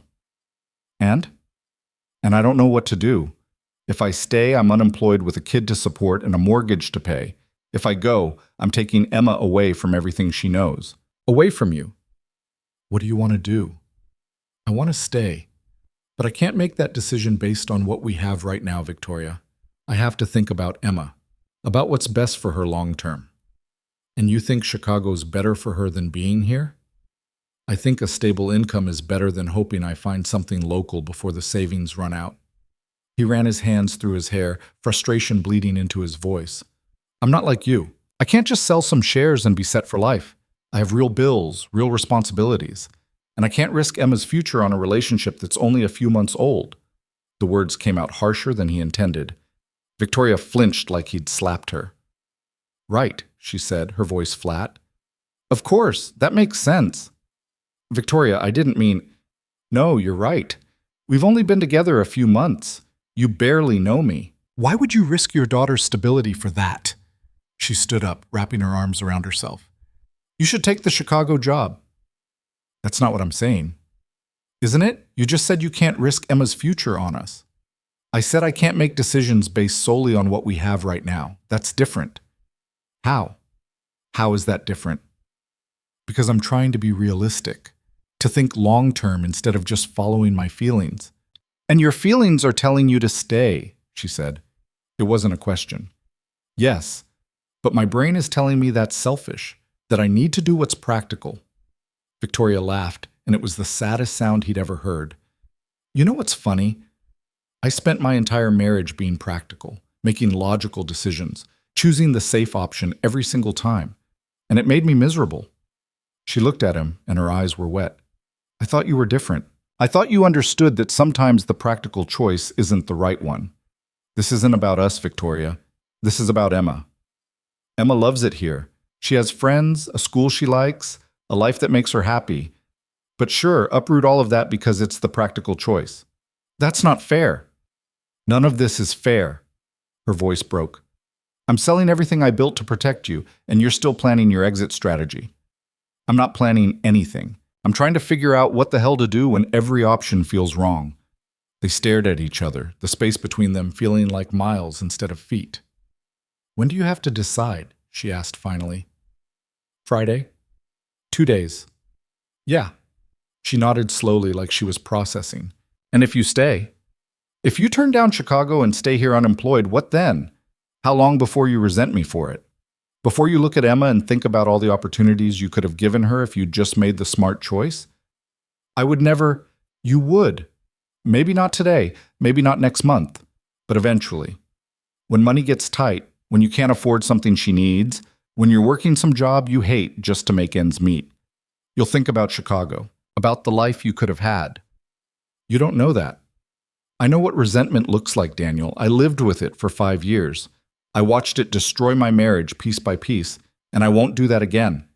The finality in her voice scared him more than anything Richard had said.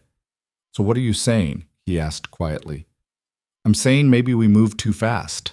Maybe we got caught up in the idea of what this could be without thinking about the reality of what it is. You don't mean that. Don't I? She sat back down, but on the opposite end of the couch this time. We're from different worlds, Daniel. We always have been.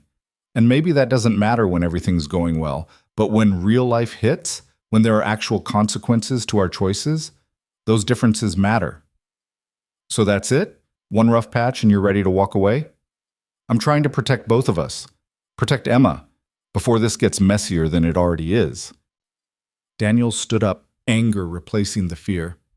You know what? You're doing exactly what Richard said you would, running the second things get hard. Choosing the safe option because it's easier than fighting for what you want. That's not what I'm doing. Then what do you call this? Because it sounds a lot like you're pushing me away before I can leave you first. She opened her mouth to argue, then closed it. The silence stretched between them, heavy with everything they weren't saying. Maybe you should go, she said finally. Think about Chicago. Think about what's best for Emma. Make your decision without me in the equation. Without you in the equation? Victoria, you are the equation. You and Emma and this life we've been building. That's what I'm trying to protect. By leaving. By keeping my options open until I figure out how to make this work. And if you can't make it work? He didn't have an answer for that. She stood up, walked to the door, opened it. I think you should go. We both need space to think. Every instinct told him to stay, to fight, to not let this conversation end like this. But she was right about one thing. They needed time to think clearly without the emotion clouding everything. He walked to the door, stopped in front of her. I love you. That hasn't changed. I love you too, she whispered. That's why this is so hard. He wanted to kiss her, to hold her, to promise everything would be okay. Instead, he walked across the street to his own house, where Mrs. Patterson was waiting with sympathetic eyes, and Emma was asleep upstairs, oblivious to the fact that her world might be about to change again. That night, Daniel didn't sleep. He sat at the kitchen table with a legal pad, trying to work through the numbers. Severance would last maybe 3 months if he was careful. Savings could stretch that to 5. But then what? He'd been applying to local jobs for weeks with no bites. The market was brutal, and his position was being eliminated across the industry. Chicago made sense. On paper, it was the obvious choice. But when he thought about telling Emma they were leaving, about packing up this house, about saying goodbye to Victoria, his chest felt like it was being crushed. His phone buzzed around 3 in the morning. Victoria. Can't sleep. Me neither. I keep thinking about what you said. About resentment. I shouldn't have said that. No, you were right. I've been there. I know what it looks like. And I'm terrified of doing that to us. He stared at the message, then typed, What if we just trusted each other? Trusted that we'd figure it out together? I want to, but I'm scared. Me too. What are you going to do about Chicago? I don't know yet. Still thinking. For what it's worth, I meant what I said earlier. About wanting you and Emma. About this being what I want. I know. That's what makes this so hard. She didn't respond after that. Daniel sat in the dark kitchen, watching the lights across the street gradually go out, and wondered how everything had gotten so complicated so fast. The next day was Thursday. One more day until he had to give Martin an answer. Daniel dropped Emma at school, drove to work, and spent the morning cleaning out his desk. HR had sent an email with details about the severance package and the Chicago transfer. Everything was official now, real. At lunch, his phone rang, a local number he didn't recognize. Daniel Hayes? Speaking. This is Jennifer Chen from North Point Technologies. We received your application for the senior project manager position, and we'd like to bring you in for an interview. Daniel's heart jumped. Yes, absolutely. When? Would tomorrow work? I know it's short notice, but we're looking to fill the position quickly. Tomorrow, the day he was supposed to give Martin his answer. Tomorrow's perfect. What time? They scheduled it for 10 in the morning. When Daniel hung up, he sat in his car staring at his phone. One interview. One possibility. It wasn't a guarantee of anything, but it was something. He texted Victoria. Got an interview tomorrow. Local company. Her response came immediately. That's amazing. I'm so happy for you. It's just an interview. Might not lead anywhere.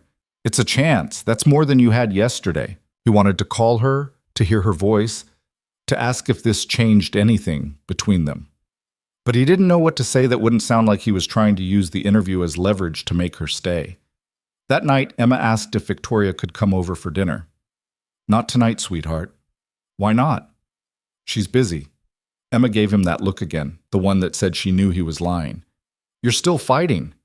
We're not fighting. We're just figuring some things out. Can I go see her? Not right now. Why not? Because I said so. She stomped off to her room, and Daniel felt like the worst parent in the world. When he went up to check on her later, she was sitting on her bed, hugging the stuffed bear Victoria had bought her at the aquarium. I miss her, Emma said quietly. I know, kiddo. I miss her too. Then why can't we see her? It's complicated. That's what grown-ups always say when they don't want to explain. She wasn't wrong. Daniel sat on the edge of her bed. Sometimes when people care about each other, they need space to figure things out. It doesn't mean they don't love each other. It just means they need time to think. Are you going to break up? I hope not. But you might? He didn't want to lie to her. Maybe. I don't know yet. Emma's eyes filled with tears. Is it because of me? What? No, sweetheart, not at all. But you said you have to think about what's best for me. And if Victoria is not best for me, Victoria is amazing for you, for both of us. This has nothing to do with you not being enough, or her not being right. It's about grown-up stuff that has nothing to do with how much we all care about each other. Then why can't we just stay together? Because sometimes caring about someone isn't enough. Sometimes there are other things that matter too. It was a terrible explanation, and they both knew it, but it was the best he had. Emma cried herself to sleep that night. Daniel sat with her until her breathing evened out, then went downstairs and poured himself a drink he didn't really want. His phone buzzed. Victoria again. I can hear her crying. Is she okay? Daniel looked out the window. Victoria was standing in her living room looking across the street at his house. She misses you, thinks we're breaking up. Are we? He stared at the question for a long time before typing, I don't want to be, but you might have to be.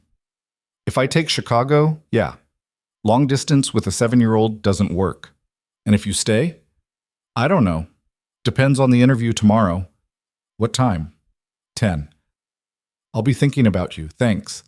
There was a long pause, then, Daniel, no matter what happens, I don't regret any of this. Meeting you again, getting to know Emma, building what we built. Even if it ends tomorrow, I don't regret it. It's not ending tomorrow. You don't know that. I'm choosing to believe it anyway. She didn't respond after that, but he could still see her in the window across the street, phone in hand, staring at his house the way he was staring at hers. Friday morning came too soon. Daniel put on his best suit, the one he wore to interviews and important meetings, and tried to project confidence he didn't feel. Emma noticed immediately. You look fancy. Got an interview today? For a new job? Maybe. We'll see. Is it here or far away? She was too smart for her own good. Here. Relief flooded her face. So we're not moving? I don't know yet, Em. That's what I'm trying to figure out. She nodded, but he could see the worry in her eyes. He kissed her forehead, told her he loved her, and dropped her at school feeling like the worst father in the world for the second time in 2 days. The interview was at a sleek office building downtown. North Point Technologies was smaller than his current company, but growing fast. The position was similar to what he'd been doing, maybe even a slight step up. And it was 10 minutes from his house. Jennifer Chen was sharp, direct, exactly the kind of person Daniel respected. She asked good questions, listened to his answers, challenged him on a few points. By the end of the hour, he felt like he'd actually done well. We have a few more candidates to interview, she said as they wrapped up. But I'll be honest, you're our top choice. I should have a decision by early next week. Next week, after he was supposed to give Martin his answer. Can I ask, Daniel said carefully, is there any way to know sooner? I have another offer on the table with a tight deadline. Jennifer considered this. Let me talk to my team. I'll call you by end of day. It was better than nothing. Daniel drove straight to his office and found Martin waiting. Well, his boss asked, I need a few more hours. Is that possible? Martin looked at his watch. Corporate wants an answer by 5. That's the best I can do. 5 o'clock. 6 more hours to decide the rest of his life. The afternoon crawled by. Every time his phone rang, Daniel's heart jumped, but it was never Jennifer. By 4:30, he'd resigned himself to making the decision without knowing about North Point. At 4:45, his phone finally rang. Daniel, it's Jennifer Chen. I have good news. We'd like to offer you the position. Everything stopped. Really? Really? Pending references and background check, of course. But assuming those clear, the job is yours. Can you start in 2 weeks? Yes. Absolutely yes. They talked details, salary, benefits, start date. The salary was less than Chicago, but more than his current position. Enough to live on. Enough to stay. When he hung up, he sat at his desk for a moment, letting it sink in. Then he walked to Martin's office. I'm staying, he said. I'm taking the severance and starting a new job in 2 weeks. Martin looked relieved. Glad you're staying in town. You're a good guy, Hayes. You'll land on your feet. Daniel left the office feeling lighter than he had in days. He had a job, a local job. They could stay. He called Victoria before he could overthink it. Hey, she answered, and he could hear the nervousness in her voice. I got the job, the local one. I'm staying. There was a long silence. Then, Daniel, that's amazing. I'm so happy for you. Can I come over after Emma's asleep? Yeah, please. He picked Emma up from school and told her the news. She screamed so loud other parents stared. We're staying. We're really staying. We're really staying. Can I tell Victoria? Let's wait until tonight, okay? She agreed, but he could tell it was killing her to keep it in. They had dinner, did homework, went through the normal evening routine. But everything felt different now. Lighter. Like the weight he'd been carrying had finally lifted. At 9, he crossed the street. Victoria opened the door before he could knock. Come in. She looked different too, less exhausted, more hopeful, like maybe she'd been carrying the same weight. I meant what I said on the phone, he started. I got the job. Better pay than I expected, good benefits, close to home. We can stay. That's wonderful. She smiled, but it didn't quite reach her eyes. I'm genuinely happy for you.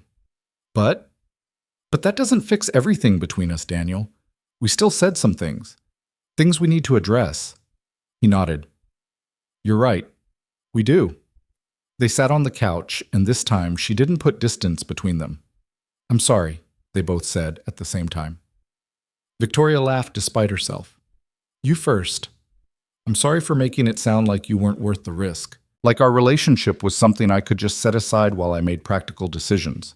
You deserve better than that. And I'm sorry for pushing you away the second things got hard. For letting my fear make me question everything we built. She took his hand. I meant what I said about wanting this. About wanting you and Emma. I just got scared that wanting it wasn't enough. It is enough. But we also need to be realistic about what we're building here. What it actually takes to make this work. Agreed. So let's talk about it. Really talk about it. They spent the next 2 hours doing exactly that, talking about money, about expectations, about what they each needed from this relationship, about Emma and how to handle things with her, about Richard and the ongoing legal battles, about fear and trust and all the messy, complicated parts of building a life together. It wasn't romantic, it wasn't easy, but it was honest, and that mattered more. I don't need you to have all the answers, Victoria said at one point. I just need you to be willing to figure them out with me. I can do that. And I need to stop running every time I get scared, to trust that you're not going to leave the second things get difficult. I'm not going anywhere. Promise? He pulled her close. Promise. You're stuck with me now. She kissed him then, and it felt like coming home. When they finally pulled apart, both of them were smiling. Can we tell Emma tomorrow? Victoria asked. That we're okay? She's been worried. She's been crying herself to sleep. Victoria's face crumpled. I heard her the other night. It broke my heart. Let's go tell her now. It's almost 11. She's asleep. Trust me, she won't mind being woken up for this. They walked across the street together, hand in hand. Inside the house was quiet. Mrs. Patterson had gone home hours ago. Daniel led Victoria upstairs to Emma's room. His daughter was sprawled across her bed, covers half off, still clutching the bear Victoria had given her. Daniel sat on the edge of the bed, gently shook her shoulder. Wake up, sweetheart. She stirred, opened her eyes, saw Victoria standing in the doorway, and sat up so fast she nearly fell out of bed. Victoria. Hey, sweetie. Emma looked between them. Are you okay? Are we okay? We're okay, Daniel confirmed. We worked it out, and we're staying here, all of us. Emma launched herself at Victoria, who caught her and held on tight. Daniel watched them, his daughter and the woman he loved, and felt something settle in his chest. This was right. This was home. Does this mean you're not leaving? Emma asked Victoria, her voice muffled against Victoria's shoulder. I'm not leaving. I'm right across the street, and I'm not going anywhere. Promise? I promise. Emma pulled back, wiping her eyes. Good, because I really love you. Victoria's breath caught. I love you too, Emma. So much. They stayed like that for a while, the three of them tangled together on Emma's bed, until she started yawning again. Daniel tucked her back in, and this time when she fell asleep, she was smiling. Downstairs, Victoria leaned against the counter while Daniel made tea neither of them really wanted. That was intense, she said. Yeah, but good. She told me she loves me. She does. Has for a while. Victoria's eyes were wet again. I never thought I'd have this. A family. People who actually want me around. We do. Both of us. More than you know. She crossed the space between them, wrapped her arms around him. He held her close, breathing in the scent of her shampoo, feeling her heartbeat against his chest. So what now? She asked. Now we just live. Take it one day at a time. Figure out the details as we go. That simple? That's simple. It wasn't simple, of course. Nothing ever was. But standing in his kitchen at midnight, holding the woman he loved while his daughter slept peacefully upstairs, Daniel thought maybe simple was overrated anyway. They had each other. They had time. They had a chance to build something real. And for now, that was more than enough. Martin's office felt smaller than usual the next morning. Daniel sat across from his boss, watching him shuffle papers that probably didn't need shuffling, and knew whatever was coming wasn't good. I'm going to be straight with you, Martin said finally. Corporate's restructuring. They're consolidating departments, cutting redundancies. Daniel's stomach dropped. Am I being let go? Not exactly. Martin leaned back in his chair. They're offering you a position in the Chicago office. Same role, better pay. But you'd need to relocate. Chicago, 1,000 miles away from everything he'd built here. From Emma's school, from Mrs. Patterson, from the house he'd bought with money he didn't have because he wanted his daughter to grow up somewhere stable. From Victoria. When do they need an answer? End of the week. I know it's fast, but that's how they're doing this. Take the transfer or take severance. Daniel nodded, his mind already racing through impossible calculations. Severance wouldn't last long. not with Emma's needs and the mortgage and everything else, but uprooting her, taking her away from the only home she'd known, asking Victoria to either follow him or let him go. "Think about it," Martin said, his voice softer. "I know it's not ideal, but it's a good opportunity. Better than what you have here." Daniel walked back to his desk in a daze. He had 3 meetings scheduled, a presentation due by end of day, and a daughter who needed to be picked up from school in 6 hours. None of it felt real. His phone buzzed. Victoria. How'd it go with Martin? He stared at the message, then typed, "Can we talk tonight?" "Of course." "Everything okay?" "I'll explain later." He got through the day on autopilot, made the presentation, sat through the meetings, nodded at appropriate times. When 5 o'clock came, he grabbed his things and left without saying goodbye to anyone. Emma was her usual self at pickup, chattering about a science project while he drove home in silence. He tried to focus on her words, to be present, but his mind kept circling back to Chicago, to the choice he didn't want to make. "Dad, you're not listening." "Sorry, sweetheart. What were you saying?" "I said Mrs. Chen wants us to build a volcano. Can we do that this weekend?" "Yeah, sure. Are you okay?" He glanced at her in the rearview mirror, 7 years old and already too perceptive. "I'm fine, just tired." She didn't look convinced, but let it drop. Victoria was waiting on her porch when they got home. She must have seen his car pull in. Daniel's chest tightened at the sight of her. "Hey," she called.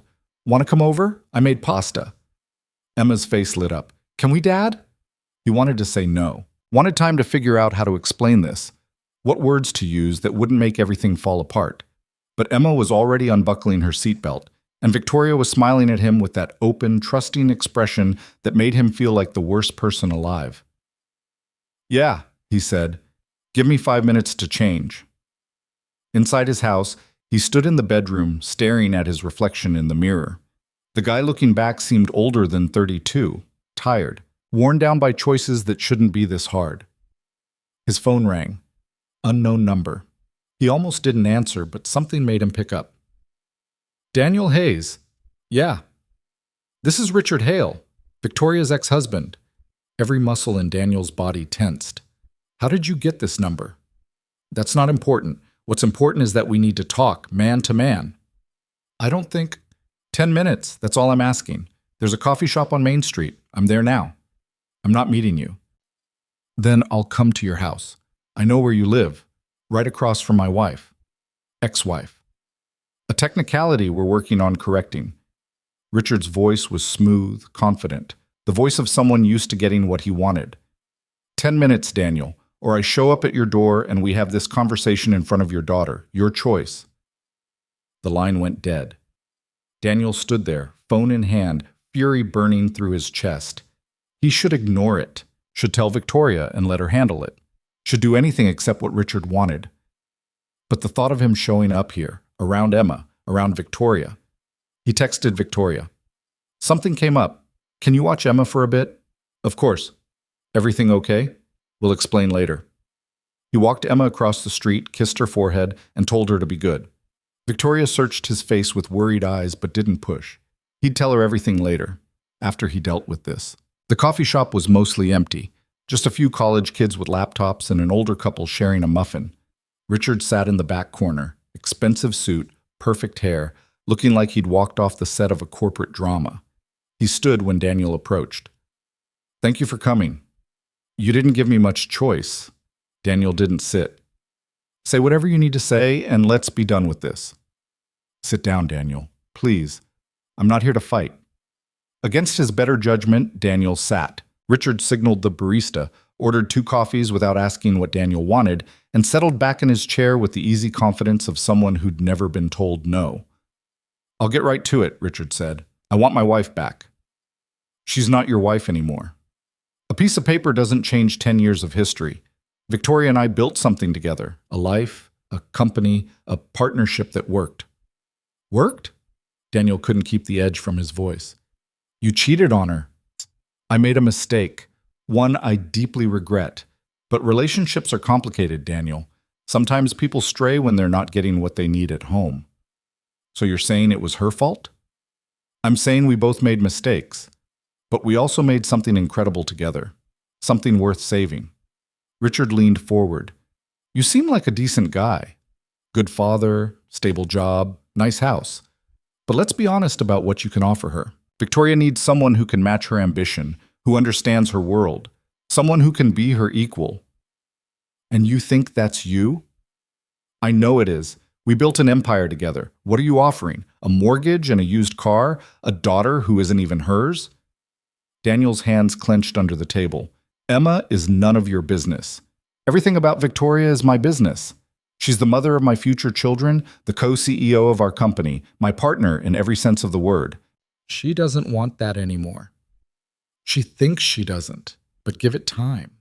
The novelty of playing house in the suburbs will wear off, and she'll remember who she really is, a CEO, a powerhouse, not someone who makes pasta for someone else's kid. The barista brought their coffees. Daniel didn't touch his. Why are you telling me this? He asked quietly. Because I'm giving you a chance to step aside gracefully, before this gets messy. Before lawyers get involved, before I have to make things difficult for you. Difficult how? Richard smiled, and there was no warmth in it. I have resources, Daniel. Connections. I could make one phone call and tank your career. Another call and suddenly your custody arrangement is under review. Is Emma's mother really completely out of the picture? Does the court know you're introducing your daughter to a woman you barely know? You're threatening me. I'm being realistic. You're in over your head. Victoria deserves better than this temporary fantasy, and deep down, you know it. Richard stood, buttoning his jacket. Think about what I said. Think about what's best for everyone, including your daughter. He left without waiting for a response. Daniel sat there, coffee growing cold, hands shaking with rage he couldn't quite contain. His phone buzzed. Victoria. Emma wants to know if you're coming back for dinner. He stared at the message, at Richard's retreating back through the window, at his own reflection in the glass. For a moment, he considered it.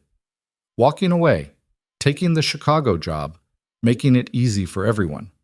Protecting Emma from the mess this could become.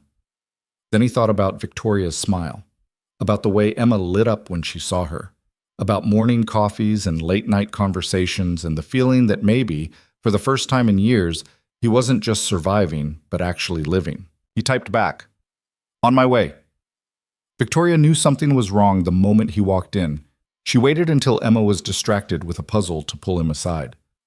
What happened? Your ex called me. Asked to meet. Her face went pale. You didn't... I did.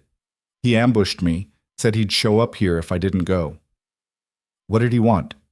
Daniel told her everything. Richard's threats, his promises to make things difficult, his certainty that Victoria would eventually realize she'd made a mistake. By the time he finished, Victoria's hands were clenched into fists. That bastard! I'm calling my lawyer. Wait. Daniel caught her arm. There's something else. Something I need to tell you. She looked at him, waiting. My company offered me a transfer to Chicago. I have until Friday to decide. The color drained from her face. Chicago? It's a promotion, better pay. But I'd have to move. Take Emma out of school. Leave everything here. Leave me, she said quietly. I don't want to, but if I don't take it, I lose my job. And with Richard threatening to destroy my career anyway, he ran his hands through his hair. I don't know what to do, Victoria. I feel like I'm trapped. She was silent for a long moment, staring at something past his shoulder. When she finally spoke, her voice was steady, but her eyes were wet. You should take it. What? The job. You should take it. It's a good opportunity, and you can't pass that up because of me. Victoria, I'm serious, Daniel. I won't be the reason you make a bad career choice.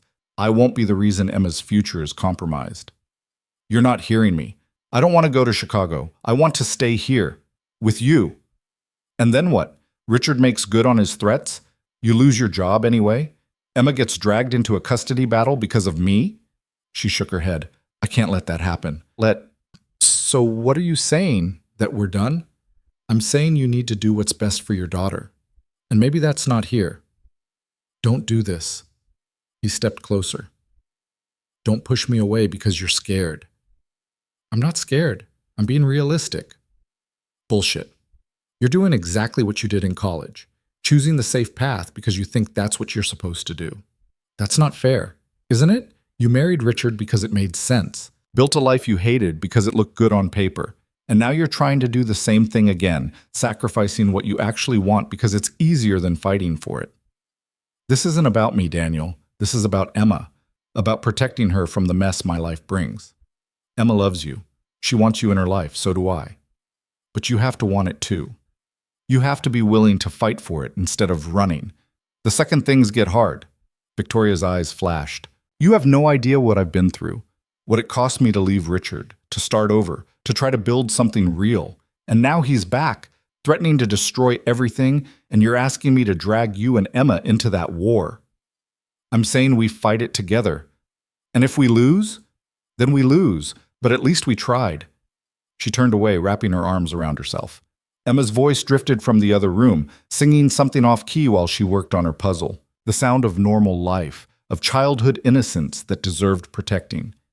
I need time, Victoria said finally, to think, to figure out how to handle Richard without putting you in the crossfire. How much time? I don't know. Daniel felt something crack in his chest. I have to give my answer by Friday. 3 days, Victoria. That's all the time we have. Then I guess we both have some thinking to do.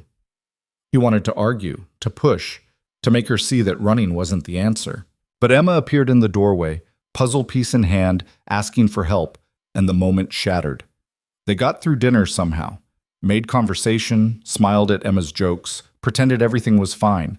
When it was time to leave, Victoria walked them to the door but didn't meet Daniel's eyes. I'll call you, she said. Yeah. Okay. Emma hugged her goodbye, oblivious to the tension. Daniel watched Victoria hug her back, saw the way her face crumpled slightly when Emma wasn't looking, and felt his heart break a little more. That night, he couldn't sleep. He lay in bed staring at the ceiling, running through scenarios.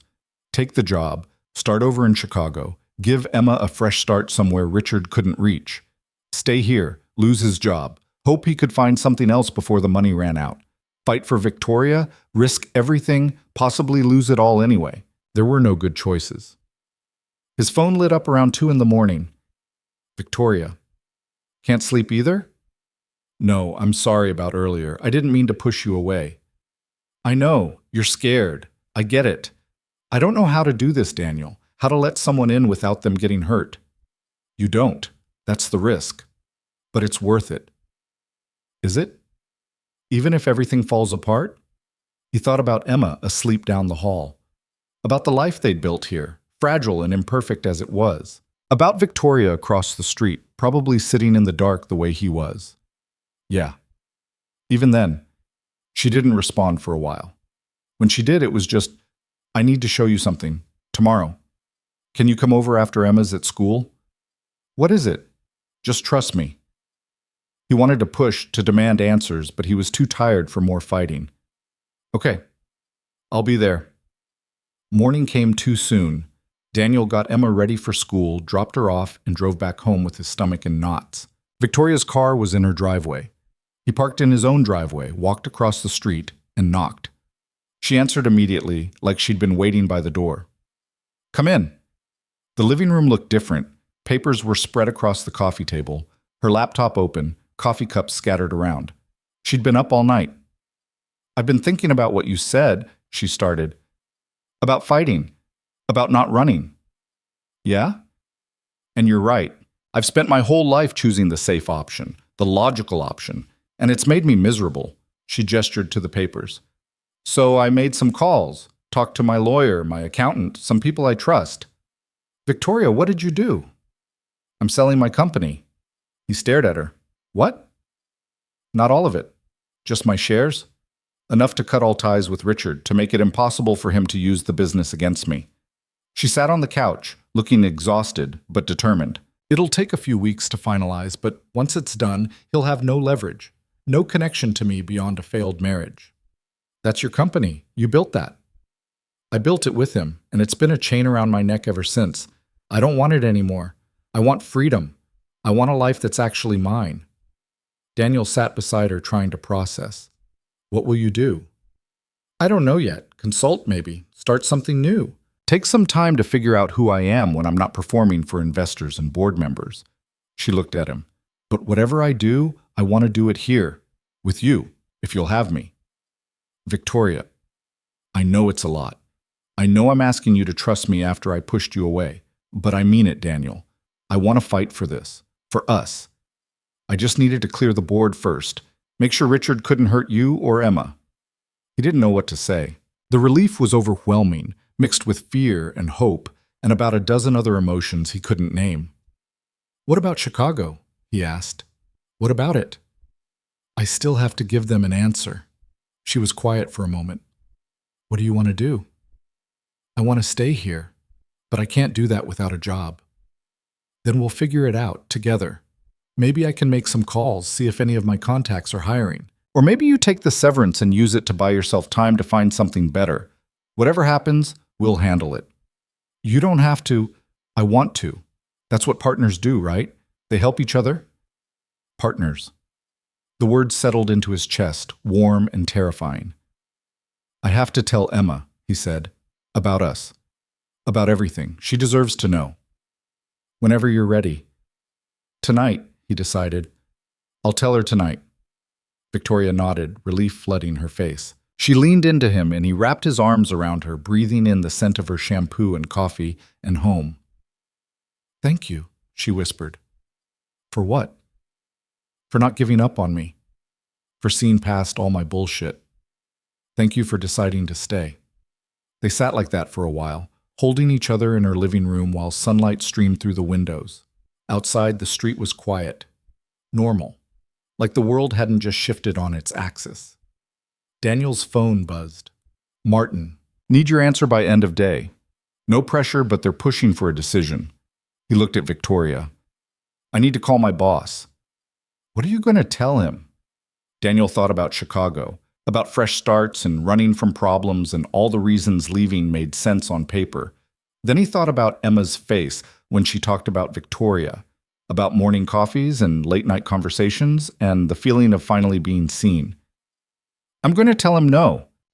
Victoria's eyes widened. Are you sure? Yeah, I'm sure. Chicago's not where I'm supposed to be. This is...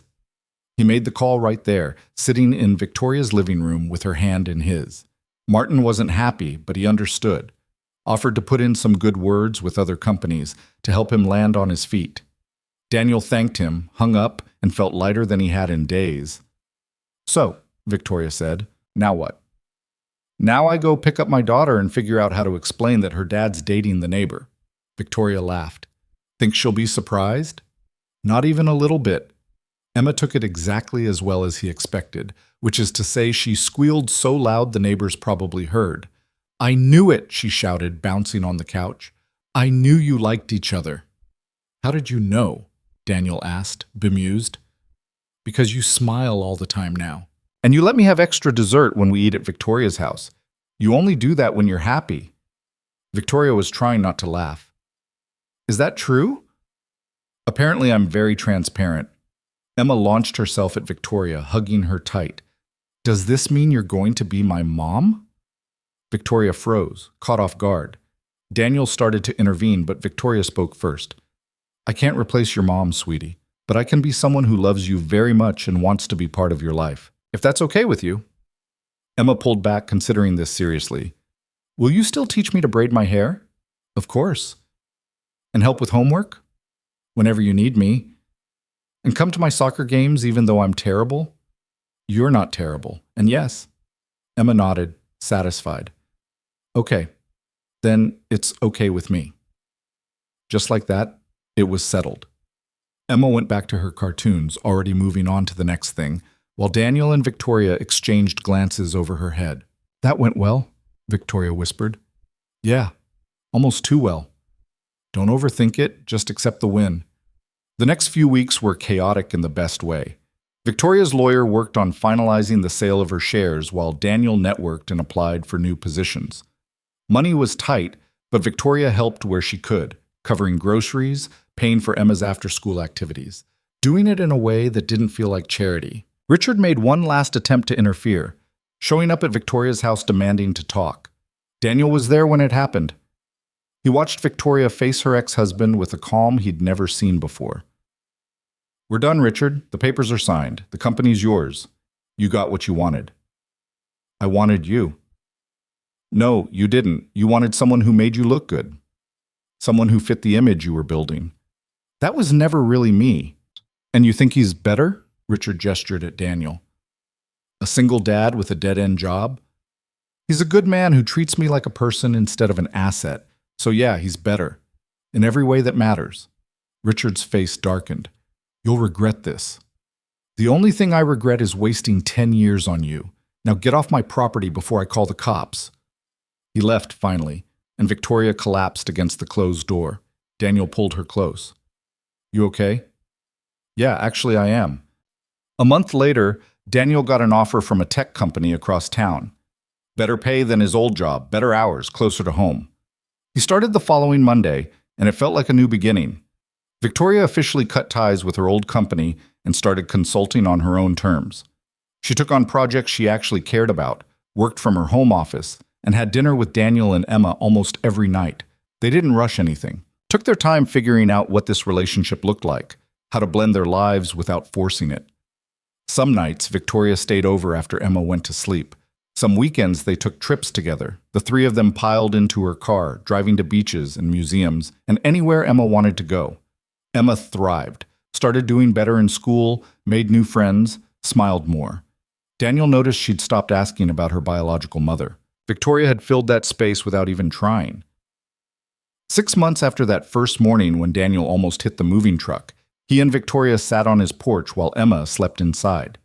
It was late, the street quiet, stars visible despite the suburban light pollution. I have something to tell you, Victoria said. His stomach clenched. Yeah? I bought the house. What house? This house. Yours. Well, it's ours now, I guess. I paid off the mortgage.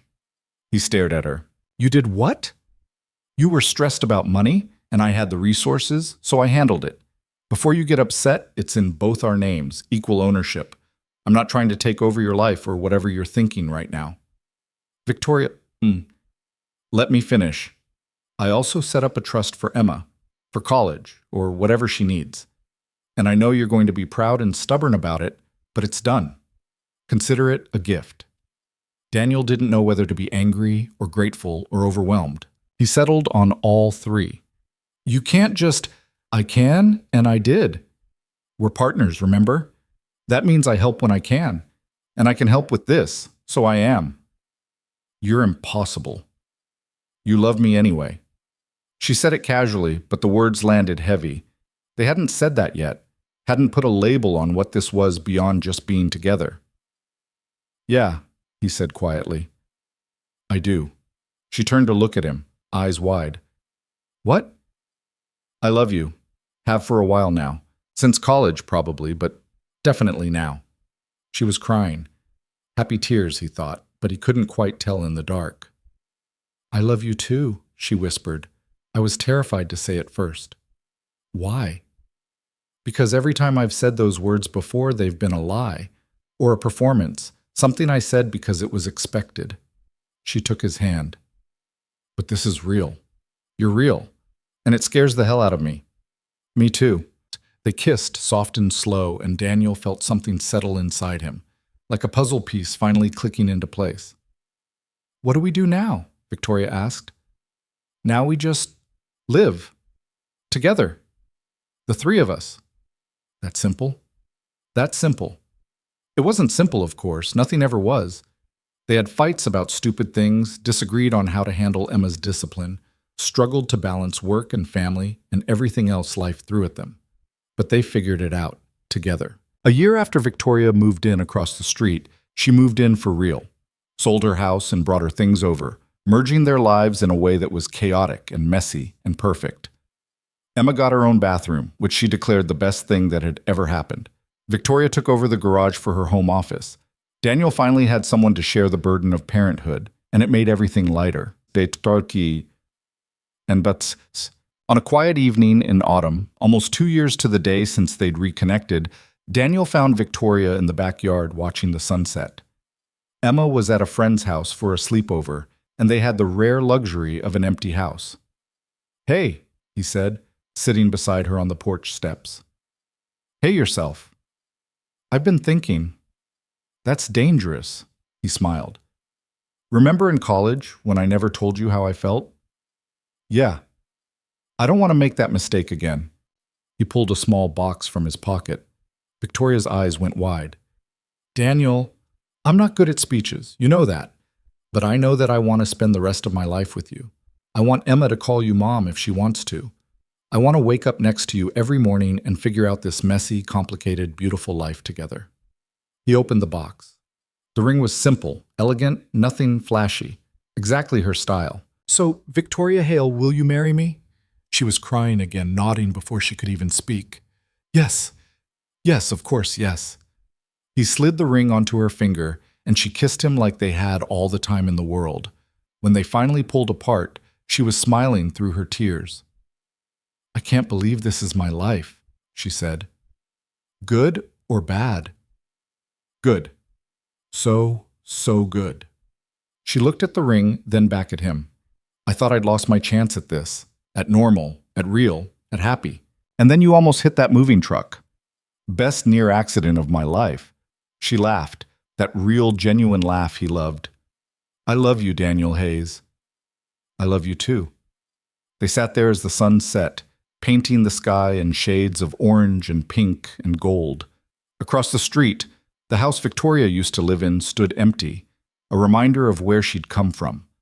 But she wasn't looking at it. She was looking at him, at the house behind them that had become home, at the future they were building together. Emma came home the next morning and screamed when she saw the ring. You're getting married! We are, Victoria confirmed, letting Emma examine the ring from every angle. Can I be in the wedding? You can be the whole wedding if you want. Emma threw herself at them both, and they stood there in the kitchen, the three of them tangled together, and Daniel felt complete in a way he never had before. They got married 6 months later in the backyard of their house. Small ceremony, just close friends and family. Emma walked Victoria down the aisle, both of them crying, both of them smiling. Daniel waited at the makeshift altar and thought about all the years he'd wasted being silent, being scared, being certain that someone like Victoria could never fit into his world. He'd been wrong about so much. When they said their vows, Victoria's voice shook but never wavered. She promised to love him, to love Emma, to build a life that was messy and real and theirs. He promised the same, and when they kissed, Emma cheered louder than anyone. Later, after the guests had left and Emma had finally crashed from a sugar high, Daniel and Victoria slow danced in the kitchen to no music. Just the sound of their breathing, their feet on the floor, the quiet contentment of two people who'd found each other against all odds. Happy? He asked. Happier than I ever thought I'd be. No regrets? Not a single one. She rested her head against his chest. I spent so long trying to be what everyone else wanted. And then I found you, and I realized I could just be me. Messy, imperfect, figuring it out as I go me. And that was enough. You've always been enough. I know that now. They swayed in the darkness, and Daniel thought about college, about that young man who'd sat 3 rows back and never spoken up. He wished he could tell that version of himself that it would work out, that the girl who seemed untouchable would one day be his wife. That love wasn't about being perfect or having everything figured out, but about finding someone who made the mess worthwhile. Emma appeared in the doorway, rubbing her eyes. Can I dance too? Always, Victoria said, pulling her into their circle. They danced together in the kitchen, the three of them, a family built from second chances and almost accidents, and the courage to finally say what mattered. Outside, the street was quiet. The house across the way still stood empty, a monument to Victoria's old life. But she wasn't looking back anymore. She was exactly where she belonged, and so was he.